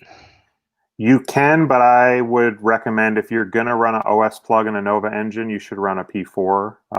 Nova engines tend to run a little bit better with a cooler plug. Like I used to always run a Nova number 6 plug, which is considerably colder than a P3. But technically, yes, you could run a P3. It's just maybe a little bit too hot for a Nova engine. Okay. Also, Floyd has a question coming up with the touch on the endpoint settings, please. So I got this question quite a bit at PMB. Yeah. Guys were asking about Venturi size and limiting the throttle and all these different things with their EPA. What a lot of guys do is they run, say, a 6.5 in buggy and an 8 in truck, or some guys even run no Venturi. And then they just set the EPA to the overall power that they need. For me, I tune the Venturi for the amount of power that I need, and then whatever Venturi I'm running is what I set my EPAs to. So if I'm running a 6.5, my carburetor opens to the end of the 6.5 Venturi. If I'm running an 8, it opens to the end of the 8. I don't like reducing the EPA and then keeping a bigger Venturi. I guess it's just kind of preference. But for me, I feel like I get a more consistent tune when I set the EPA to the Venturi size instead of having it open not as far as the Venturi. Gotcha. Iron Jab. Adam, how do you like the new Flashpoint 2505 engines? Yeah, it's a good engine. It's a Spec 2 engine, so it's basically the same engine as the 110% engine. Yeah, super good value. It's got the DLC coating, ceramic bearing, black case. Yeah, it's great engine. It's maybe a little bit aggressive for buggy use, but if you adjust your clutch and Venturi size, it can be a great engine for truck and buggy. What are the difference between, since we just spoke about the TI 110 Spec 2 and Flashpoint FP02? Basically the artwork and the name. So it's same configuration. The only couple things that would be different is the Flashpoint comes with a plastic Venturi and it uses a Spec 3 cooling head. But as far as like performance wise, the configurations are exactly the same between those two engines. Yeah, so we got a couple of guys actually with the same questions. If you're starting out with getting into nitro buggy, starting out motor, do you just go to the 82 or the OS 21 XRB version 2? So Yeah, what is the the difference in prices? Do you know off the top of your head, Adam? yeah, it's like $200 difference. Oh, so it's Yeah, considerable. it's almost it's almost double. Mm, So yeah, it's the XRB. I would actually go with the XVB. I'm gonna look it up because now I'm may- like driving myself X crazy. ZB, I think. Yeah, ZB There's yeah, version there 2. That's yeah. the Spec 2 version. Um, yeah, I mean both are good. The XRB is also good, but I would go with XZB version 2.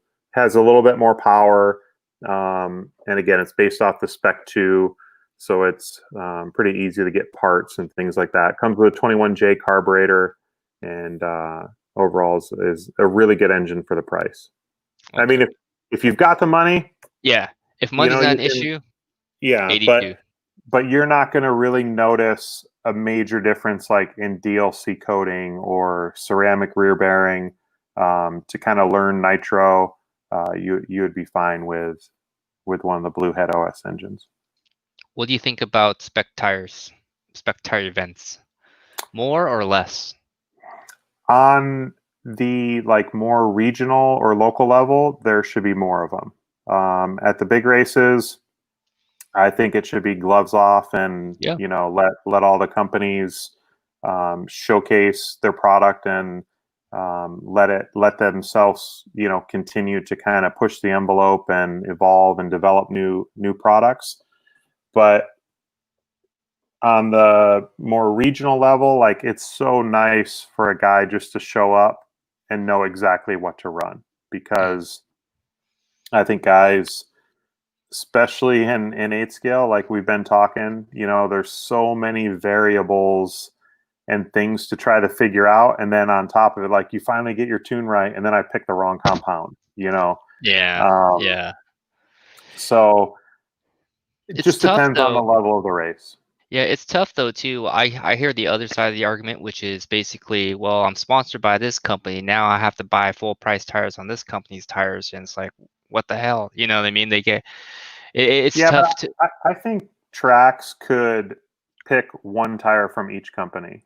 Mm, It's something that's similar. It's like a blockade is similar to an impact. You hmm know, and if that's the case, or maybe it's the spec tire is only for the sportsman class. Right. And again, I'm talking more local level, and maybe certain classes at some of the bigger regional races. Like if you're going to a PMB and you're you know towing your trailer and or getting a plane ticket and everything else, maybe you're not worried about the tires you're bringing. But it is really enjoyable to just show up and then tune and work on your car setup, Yeah. and not have to worry about tread pattern, compound, saucing. That's a whole um, another yeah, art in picking which tire, the yeah, right tire at the right yeah. time. Um, so Philo Hatch, we actually went over the difference between pipes and manifolds and the effects of it a little bit earlier. So if you want to scroll back to the Yeah, option let me stuff. let me touch real quick just on pipes. Right. So with OS, there's basically three pipes: 2060, 2090, 2100. My preference is I basically limit it to two pipes: 2090 and 2100. 2090 will have a little bit more aggressive low end. The 2100 will be a little bit smoother low end and a little bit more aggressive mid range. But other than that, those two pipes are really, really similar as far as runtime and overall performance. Perfect. Chris Higa, what's up, man? How you? Hope you're doing good. What's the what does the percentage of oil in the nitro fuel affect your tune? Example: 6% oil fuel ratio, 9%, 11%, etc. Does this change anything, or how much does it affect it? Yeah, it for sure does change it, but the thing that's difficult with fuel and comparing percentages is there's no standard oil going into all of the fuels. So like even with a company like Byron's, who I guess rest in peace, but you know, they were always the ones that put the percentages of everything. They wanted everyone to know. Mm, But like from their 8% to their 9% to their 11%, they weren't the same oil packages.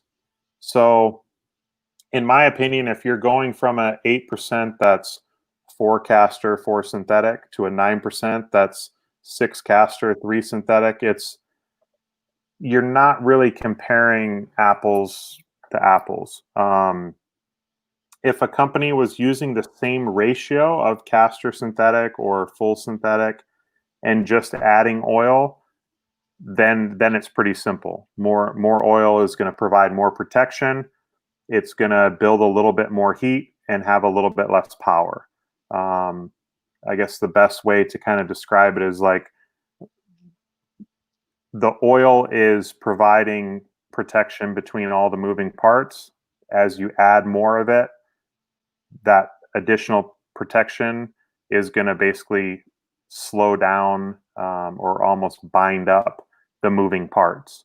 So typically, less oil will produce more power, but mm, will also potentially be harder on the engine. gotcha. Brad Burt, hi guys. Is changing the rod after break-in necessary? No, it's not necessary. Not for off road. It's really common in on road, but in on road, you're running the engines at like such a high RPM that you're putting more stress on the rod. Especially if you're using the oil bath break-in, it's easier on the connecting rod. But for off road, no, it's not needed to change the connecting rod after break-in. Austin Rudd, can you lift a Mini T 2.0? I don't have a 2.0. I do have a original Mini T somewhere around here. All right, so a lot of people, Jose Alvarado, 82, best engine ever. We got Brian, also 82 is a beast. Yeah, so definitely Brian this. Brian traded in a couple engines. Did he? What did, so you got Yeah, 82s? yeah, Got he's got hooked up? 82s now. Yeah. Dang, that's. I'm telling you, man, this engine, I haven't seen anything like it. So, I mean, in terms of like all the pros choosing one, for a while it seemed like everybody was kind of a little bit all over the place. Look at that thing, it's even painted. It's Yeah. all dialed in, ready to go. How do you lift it? What would you do? Just put bigger tires and wheels. Yeah, put a Just lift kit on it. yeah, stadium truck tires on there. Get it pumped up there. All right, so we're gonna yeah, we got a lot of questions once I said, hey, it's almost Q&A time. People just dropped them like crazy. But yeah, we're definitely gonna have this kind of closed up here a little bit. But yes, sir, he runs a 75 millimeter all the time on his buggy, generally an 85 on his truggy bottom. But ran 70. What does it mean 75 and 85? What's So that's the length of the the shocks? manifold. Oh, the No, manifolds. the manifold. Dude, I was like, 75, 85. So you said the longer the manifold, the more bottom end. Correct. Shorter manifold, is it just something to do with the air and heat? Yeah, it's mainly the back pressure. Back pressure. Here we go. All right. Uh, no huge fan of Drake. Everybody's still saying how awesome you are. Crazy. Oh, Mike I Mellon, what's appreciate up? it. Hey, what's happening, Mike? Oh, here we go. So people that are wondering why it's called OS Engines, apparently after the owner's founder's name is Ogawa Shigeo in Japan, so that's where OS comes from. Okay, New I didn't know that. new info right there. Yeah. Uh, so yep, good info in the episode here. That was the whole point. I knew Adam was going to deliver, a ton of knowledge and help out with the whole 8-skill engine program, the whole trade-in stuff, the break-in stuff, the tuning stuff. I mean, if there's a guy out there that's going to be able to answer these kind of questions, it's definitely Adam. So I'm glad to have him on the show as we wind it down. Already 3 hours, so uh, can you answer my question? Austin Rudd, yes, I did. And I hope you're lifted. I hope you get your 2.0 lifted up there. And if you get it done, shoot us a picture. I'd like to take a look at it. Okay, Donnie Baker, what brand of oil do you use? Afterburn oil. Okay, so I use There's a bunch of different stuff you can use. So like Mugen makes a engine assembly oil. Novarossi makes an engine assembly oil. But sometimes that stuff can be hard to find, for the average guy. So what I use, it's called Marvel's Mystery Oil. You can get it Oh, from yeah. any AutoZone, Yep. Walmart, whatever. So I take and I mix, I'll put 80% Marvel's Mystery Oil and 20% WD-40. Just so you have something to help kind of displace any moisture that can come into because WD-40 is like not a very good lubricant itself, but it's very good for helping to repel moisture. And then the Marvel's Mystery Oil is very good for just kind of lubing all the internals of the engine. And basically what I'll do is I'll just remove the exhaust, and then through the exhaust port, I'll put 6 or 8 drops. And then if you wanted to, you could even remove the air filter and just put 1 or 2 down the carburetor. There you go. So Andrew Murphy's question is if can you go through the steps of using the after run oil for someone who's never ran nitro? Yeah. So I that's mean, the process. you could go through and as far as removing the back plate and putting the oil in there, but basically if you hold the engine and drop the oil in, it'll kind of roll down the piston into the rear bearing. That's the main thing that you're looking to get the oil on, is the rear bearing. And then you'll just kind of take the engine, rock it back and forth a few times so that that oil can kind of get spread out evenly across all the moving parts. Yeah, so a lot of questions about the after run stuff here. It doesn't seem like this doesn't seem like it's common knowledge. Yeah, I've got a video for it. There we go. So of the people that have a ton of questions about the after run stuff, where to get it, how to source it, how to use it, Adam obviously just explained his little mixture and how he runs it, but I'm sure there's going to be a video, or is a video, right? Yep. All right. So, and still getting people WhatsApps. And we got some guys given like how to basically take apart your engine instructions in this thing. It's pretty crazy. Like, oh, you first take off the back plate, then you do this. It's a couple of drops. It's basically, got to be careful though, the back plate. Like if you are going to remove the back plate, make sure that the piston is not at bottom dead center, because if so, depending on the engine, sometimes when you remove the back plate, you can break the piston. So I get people a lot of times that they'll ask me like, hey, how often do you take apart your engine to check it out? And I'm like, well, what are you checking out? And they're like, I don't know, just to check it out. And the thing is with the engine, there's really not much to inspect or check out that you can't notice or see from the outside. So like I mentioned earlier, if the front bearing's leaking, you can see it. If the rear bearing's making noise, you can hear it. You can check the rod play by just putting the engine at top dead center. So I'm not a big fan of like disassembling, taking apart your engine all the time, because I feel you can do the preventative maintenance without actually fully disassembling the engine. There you go. Oh, it's a good question. We haven't talked about this in a while, and I don't know if it will come back during the whole COVID thing. It's kind of deflated the RCGP a little bit just because of the state that we're in. What do you think about the RCGP? I mean, the coverage for RCGP has been awesome.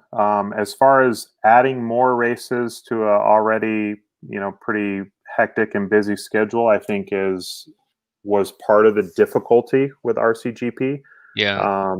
I think if it, at least in the early stages, could have been tied into existing races and still had the coverage and like series, parameters or aspect to it, it would have maybe been a little bit more successful. But it's difficult enough to have a race, like for Joey to put on a race or Dave to put on a race, as you gain other people that are going to have things that they add to it, whether it's the video coverage or the scoring. It's more people to kind of take from the entry money. So it makes it tough. But I think there was a lot of things that were really good, like watching RCGP again, the video coverage and stuff like that was awesome. But I mean, I think from the early stages, it was pretty obvious that it was going to be difficult for it to survive because it took a lot of manpower to produce Yeah. the coverage that they did. They were limiting the entries. They were doing a lot of things that I think people would like to have happen. Less entries, more track time. Right. But let's face it, at the end of the day, like you've got to pay your bills, and to do the coverage that they want to do, it requires a lot of manpower. Yeah. My whole thing with that, because I was there at the meeting in Australia, right? Yeah, Yeah, so I was there, and my whole thing with that was I think all the companies thought it was a great idea. I think it was none of us thought it was a bad idea. It was just like, hey, let's test this first to see how it goes before we jump head in and invest a ton of money and try to rearrange all the schedules to make this work. I think, like you said, if they would have ran something that was kind of maybe pre-built or built on something that kind of existed, maybe threw in a pilot race to kind of showcase some stuff, I think it would have been on for the next year if they were able to show successfully, and I think all the teams would have been on board. I don't yeah, think none of us were thinking like this is not going to be good for RC. I think it was. I think it's just making sure that it actually works and that it that we yeah. have the funding for it. I remember you bringing up that point because they kept telling us how the coverage, the racing, everything was going to be the greatest thing ever, Yeah, and you were like, "Well, do you have anything to show us, like, kind of what it's going to be before we have to write the check to do it?" yeah, And I think if they would have gone to DNC and as outsiders just on their own yep, did coverage of the race, like hyped it up, like it would have really got people's attention of like, holy cow, this is awesome. yeah. But it's like they were wanting us to pay for something that was sight unseen, essentially. And it's hard, I think, especially with the schedules and everybody. You know what I mean? When it's hard, when Yeah, it's not proven yet, and we've seen, I think the industry has seen so many different approaches, and then they've kind of they've never really been successful. Money yeah, races, different ways to tie in to try to get, the more eyes on RC racing. And they haven't been successful to this point. So it's like this idea comes along and most of us, are like optimistic about it. But I think the vibe was more like, well, is this another one of these ideas that we try and then nothing comes about it. So great idea. Just I think I hope it works. You know what I mean? I hope yeah, yeah, it for sure. gets going and big, and I would love to get all of us involved and making it happen. But now it's kind of in limbo. We don't really know what's happening Yeah, I next think it's going year. to be even more difficult now with Yeah, everything now it's going. going to Because be hard to bring back even further. So yeah, we'll see what happens in the future. But yeah, here's a good question because I don't really know the answer to this one either. How much sub trim is too much, man? Like, can you go 80 sub trim? Is that normal? Is it I mean, you theoretically can theoretically just shifting, but yeah, in theory, yes. Like you should be able to go up to 100. yeah, For me, I don't know why I have this number, but I've me always too. like tried to like. It's like if it's more than 40%, like something's got to be redone or reset. I was just gonna say 40. I was like, me, like if it's 40, 45, I'm okay. If it's over that, okay, nah, something's Yeah, not right. yeah, yeah. Like I said, I don't think it really matters, but I feel like something's too far off if it's more than that. Okay, Donnie Baker wants to know what was your tire choices throughout the PNB for Nitro Buggy? So I ran S3 slide lock. Let me think. I think I ran them both qualifiers and the final. I think first round of qualifying, it was maybe a little bit damp for S3. S4 probably would have been a little bit faster tire. But I knew like from practice, like we started early on, we were on M3, mainly M3 Hmm. hole shots, then M3 slide lock. But with how fast the track was, I preferred to err a little bit on the side of the stability, like from a harder tire, than maybe the grip of a softer tire, just because of how fast the track was. So S3 slide lock. Okay, there you go. Let's see. Good question here, Christopher Watts. Can plugs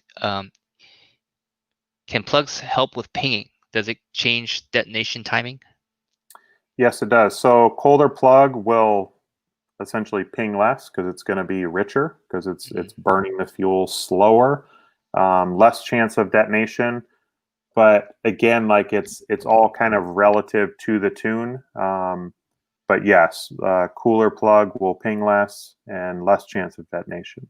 That's why in Gotcha. on-road they run such a cold plug. All right. Austin Rudd wants to know, what car do you recommend?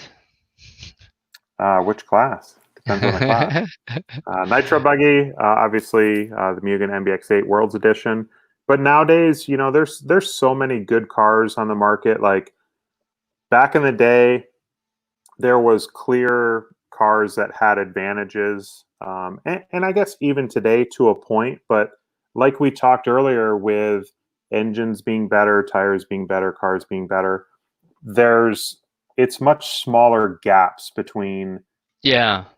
You know, like everyone kind of has their day or has their surface where there's maybe a slight advantage, but nowadays, you know, there's a lot of good vehicles out there.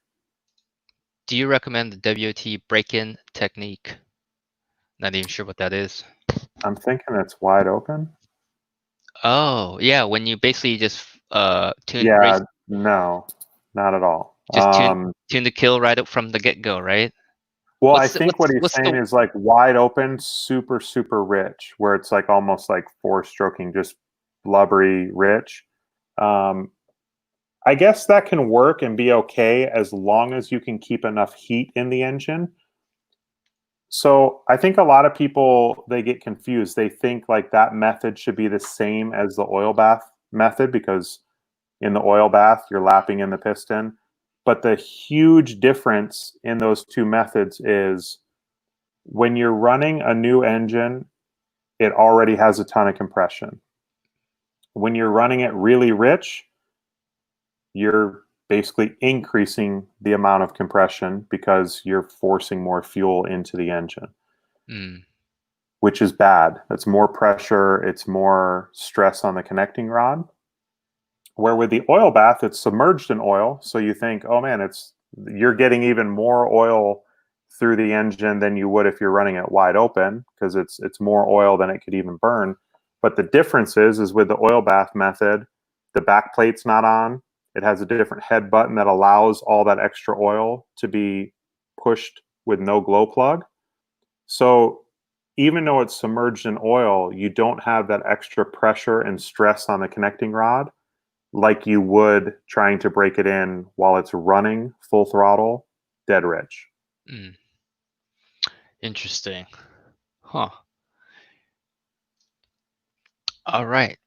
Shalon Gonzalez, how much altitude change warrants adjustments? Like how much does being, higher in altitude affects the tune or the power and things like that? So the altitude will definitely have a big factor as far as the power and even the tuning window. The higher the altitude, you're struggling for air. So kind of the easy thing to do to help in a higher altitude situation would be to run a larger Venturi, get more airflow, because again, you're struggling for air. Or if you're able to run more nitro. If you're able to increase the nitro content, you can a lot of times get away with the same Venturi that you would run at a lower altitude.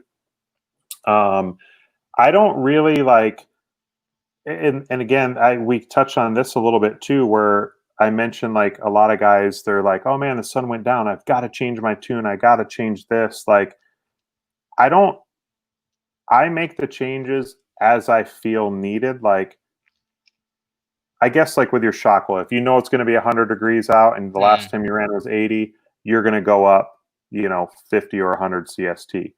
But like with engines, I think a lot of times people overthink stuff. Like, because like we race at Dialed In quite a bit, or now it's called SoCal Nitro. It's at a much higher elevation. Sometimes there, I'm able to get away with my same 6.5 Venturi and buggy. Sometimes I run an 8. But typically, I'll show up with my same standard 6.5. And then if I need more power, I'll go to a 7 or go to an 8. I don't usually like just make drastic changes just because like, oh, this track's 2,000 feet higher than the last one I ran at. Because otherwise I think you get lost. Like you show up and you're like, man, I forgot I already went to an 8 Venturi and I changed the deck height. Like I would rather get there and just make the adjustments as needed. Unless it's like super, super limited practice. And in that case, I would then just put a bigger Venturi in. And then that way I can reduce the Venturi down to the power that I need instead of trying to like make or go to a bigger Venturi to gain power as the race starts. Okay, so I think somebody wants to know basically your combo that you're running on your buggy and your truggy pipe engine. Yeah, so same engine in both. The B2182 for both truck and buggy. In buggy, normally I always run 75 millimeter in buggy. I will adjust that depending on the track conditions, but usually start with a 75 and then either a 2090 or 2100. The pipes are very similar. 2090 will be a little bit more aggressive on bottom, 2100 a little bit more aggressive on the mid-range. But either of those pipes, and then for truck, I normally start with 85 millimeter header. Okay, that's awesome. So there you go, his setup right from PNB. Any news about the Worlds in Brazil? Yes, they've already made the decision. It's canceled till next year. Are they basically, postponing it? I mean, yeah. what's happening with the makeup racer the following year? From what I was told, basically every world championship will be pushed back 1 year. So the 2020 Worlds will be in 2021, any of the 2021. So they're not trying to like squeeze in or add additional world championships. It's literally just going to be pushed back. We're just jumping. 2020 was a wash, and so and maybe there'll be some other changes, but that's kind of word on the street is that it's just gonna push everything back 1 year. Okay. We got 2 more questions here, and we're going to shut it down. I think we've ran through all the questions pretty much. Apologies for not getting to everybody's question, but I think throughout the video, Adam's answered quite a few of them. So here we go. Second to last question. This is a good one. Yeah, what's your take on racers running modded versus stock engines at the club level or major races? I actually don't even know modded versus stock engines right here. Is this happening? So yes, it does happen. It's actually a service we offer, and I try to talk people out of all the time. With today's engines, you do not need to use modified engines for off-road. Typically, with modifying an engine, you can increase like the peak power, but a lot of times you change the power band. At the end of the day, I guess the easiest way to explain it is like OS has been around 70 plus years. Me in my garage with a Dremel doesn't know more than what OS does. Like, so there's nothing I'm going to grind into the engine that's going to improve on what OS has put into production. There are a lot of guys though that they do try to sell it and say, oh, you got to have a modded engine. It's, you know, I can give you more runtime. I can give you more power. You do not need modified engines. Again, especially for off-road. None of the top guys are using modded engines. The MX engines do have some small modifications to them, but in my opinion, it's not giving them anything that's a performance advantage. And I know this because Mayfield normally runs stock pistons and sleeves in his MX engines. because he prefers the power band of the stock engine over the modified engines. So yeah, it's stock engine, save your money. Instead of paying someone to modify it, pay me to break it in, and What's the cost on the modded setup here, man? Like, what's the engine cost? It just depends on what's done. Some guys charge a bunch of money to modify engines. One of my buddies used to always buy Nova engines because he said there were $250 less than an OS engine, and then he would pay someone $200 to modify it. Oh man, and so I'm you're like, paying the same. Yeah, I'm like, stop, just buy an OS engine. He's like, nope. And now he runs nothing but OS engines. But yeah, it's you don't need to kind of buy into the gimmick of modifying an engine. Like I said, guys hit me up all the time. We put it on the website just because people ask all the time. And I would say 9 times, if not 10 out of 10 times, like, I'm able to convince people, like, look, let's not modify it. You run it stock, and then if you feel it's lacking something, you can send it back and we'll do something. But I'm telling you, out of the box, this engine will give you more performance than you can hang on to. So yeah, stock engines are the way to go. Back in the day, some guys they would do some modifying of engines just because, like we mentioned, like, stuff wasn't as good back then. So you maybe need to make little tweaks and stuff like that. Right. But nowadays, no, stock's the way to go. I'm gonna add in an extra question here because I think it might be a good one. Do you tune your engine with a long low end needle differently than a short low end needle engine? Not really. I mean, they will tune different. So with a short, like, blunt nose needle, the bottom end's going to always feel a little bit torquier or a little bit rich. A longer low speed needle is going to be more linear, a little bit more crisp on bottom. But I wouldn't say that I really like tune them different. They just will have different feels on the track. For me, though, the long needle is going to be just a better power band, a lot more linear, a lot more like electric feel. The shorter, more blunt nose is almost always feels a little bit fat on the bottom. It's just not as linear. Okay, and the final question. Here we go. Drew Spurgeon, your guy. Greatest race ever, and he says no story, just answer when and where and why. So I would like to hear the story because their stories are always good. Greatest race ever.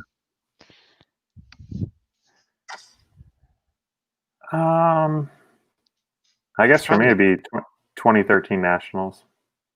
2013. All right. So that's the when, and then where?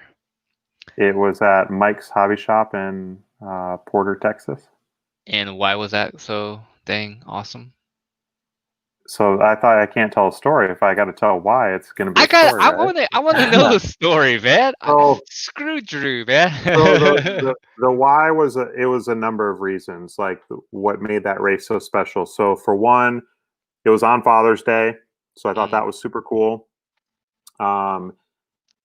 Casey Peck as my pit guy, after or post brain surgery, which was also something that like was just super crazy and difficult time for Casey and for us to win a couple national championships before him having to go through all that, and then to come back and win another one after him going through that super difficult time was really special.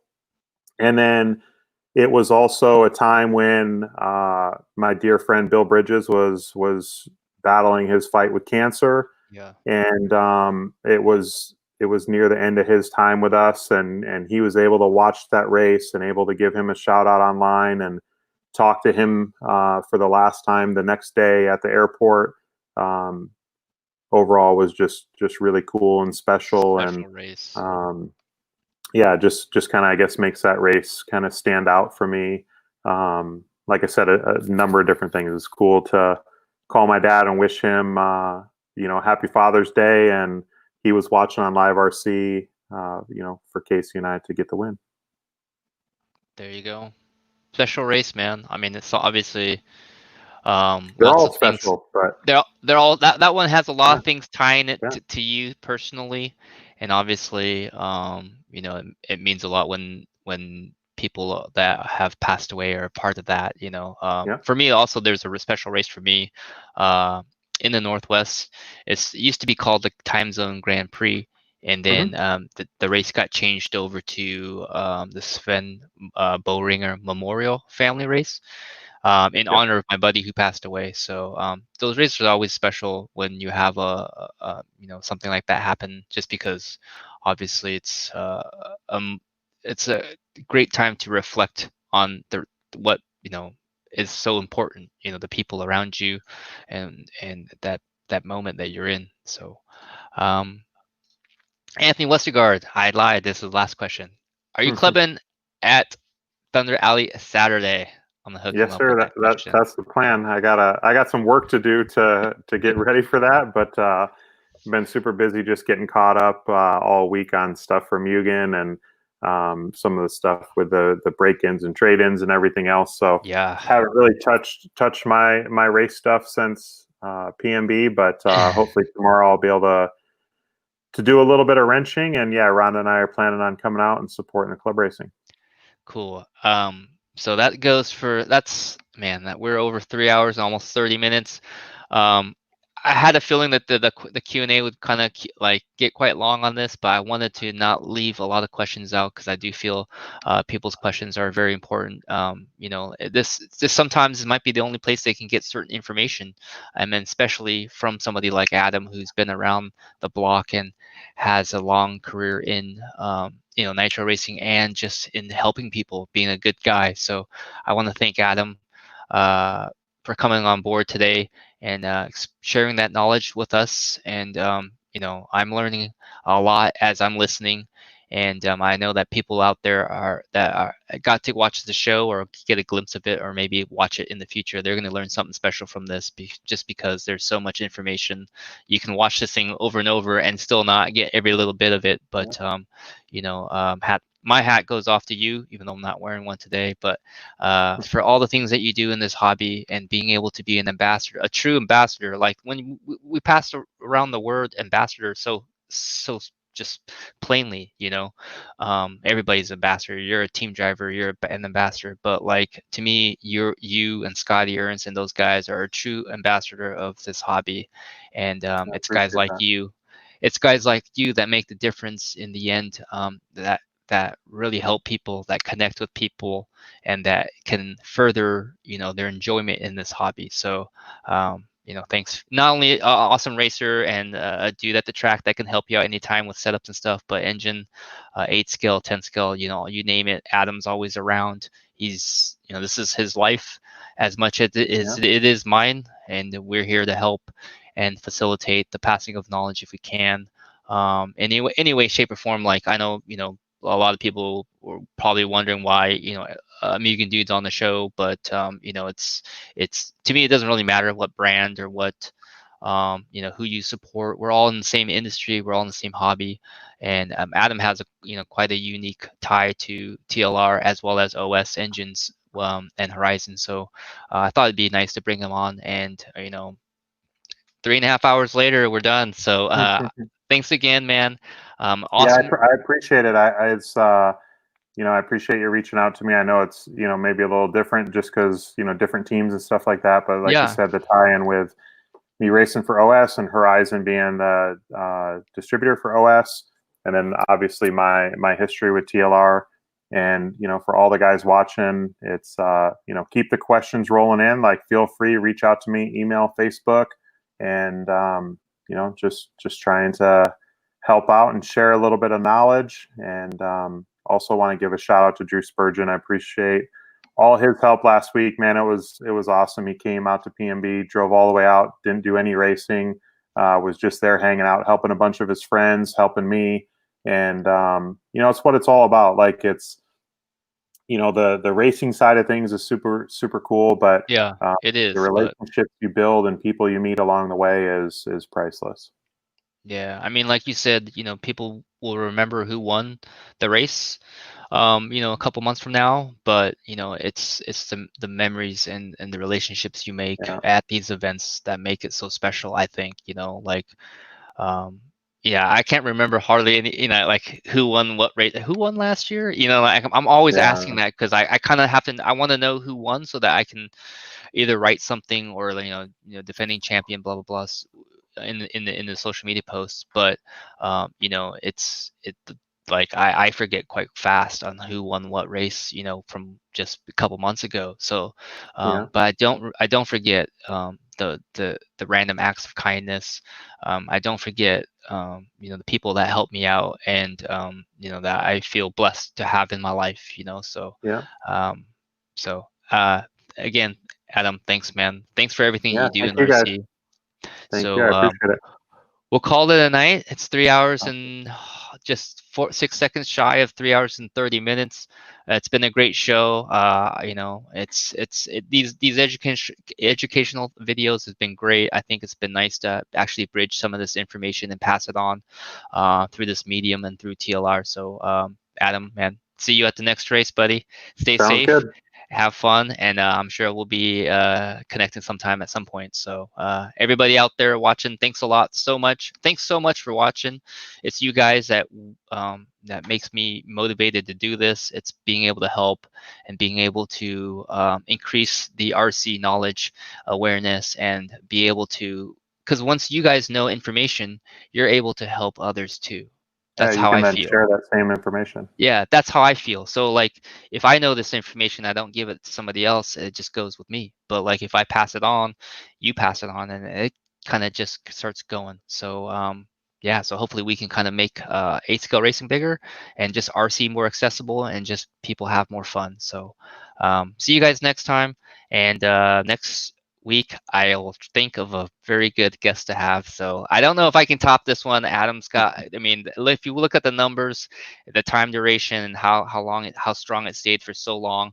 We're hovering, over 150 for a very long time. But yeah, awesome stuff. So thanks again, Adam, and good night, Thank you, everybody. guys. Good Be night. safe out there, and we'll see you at the track.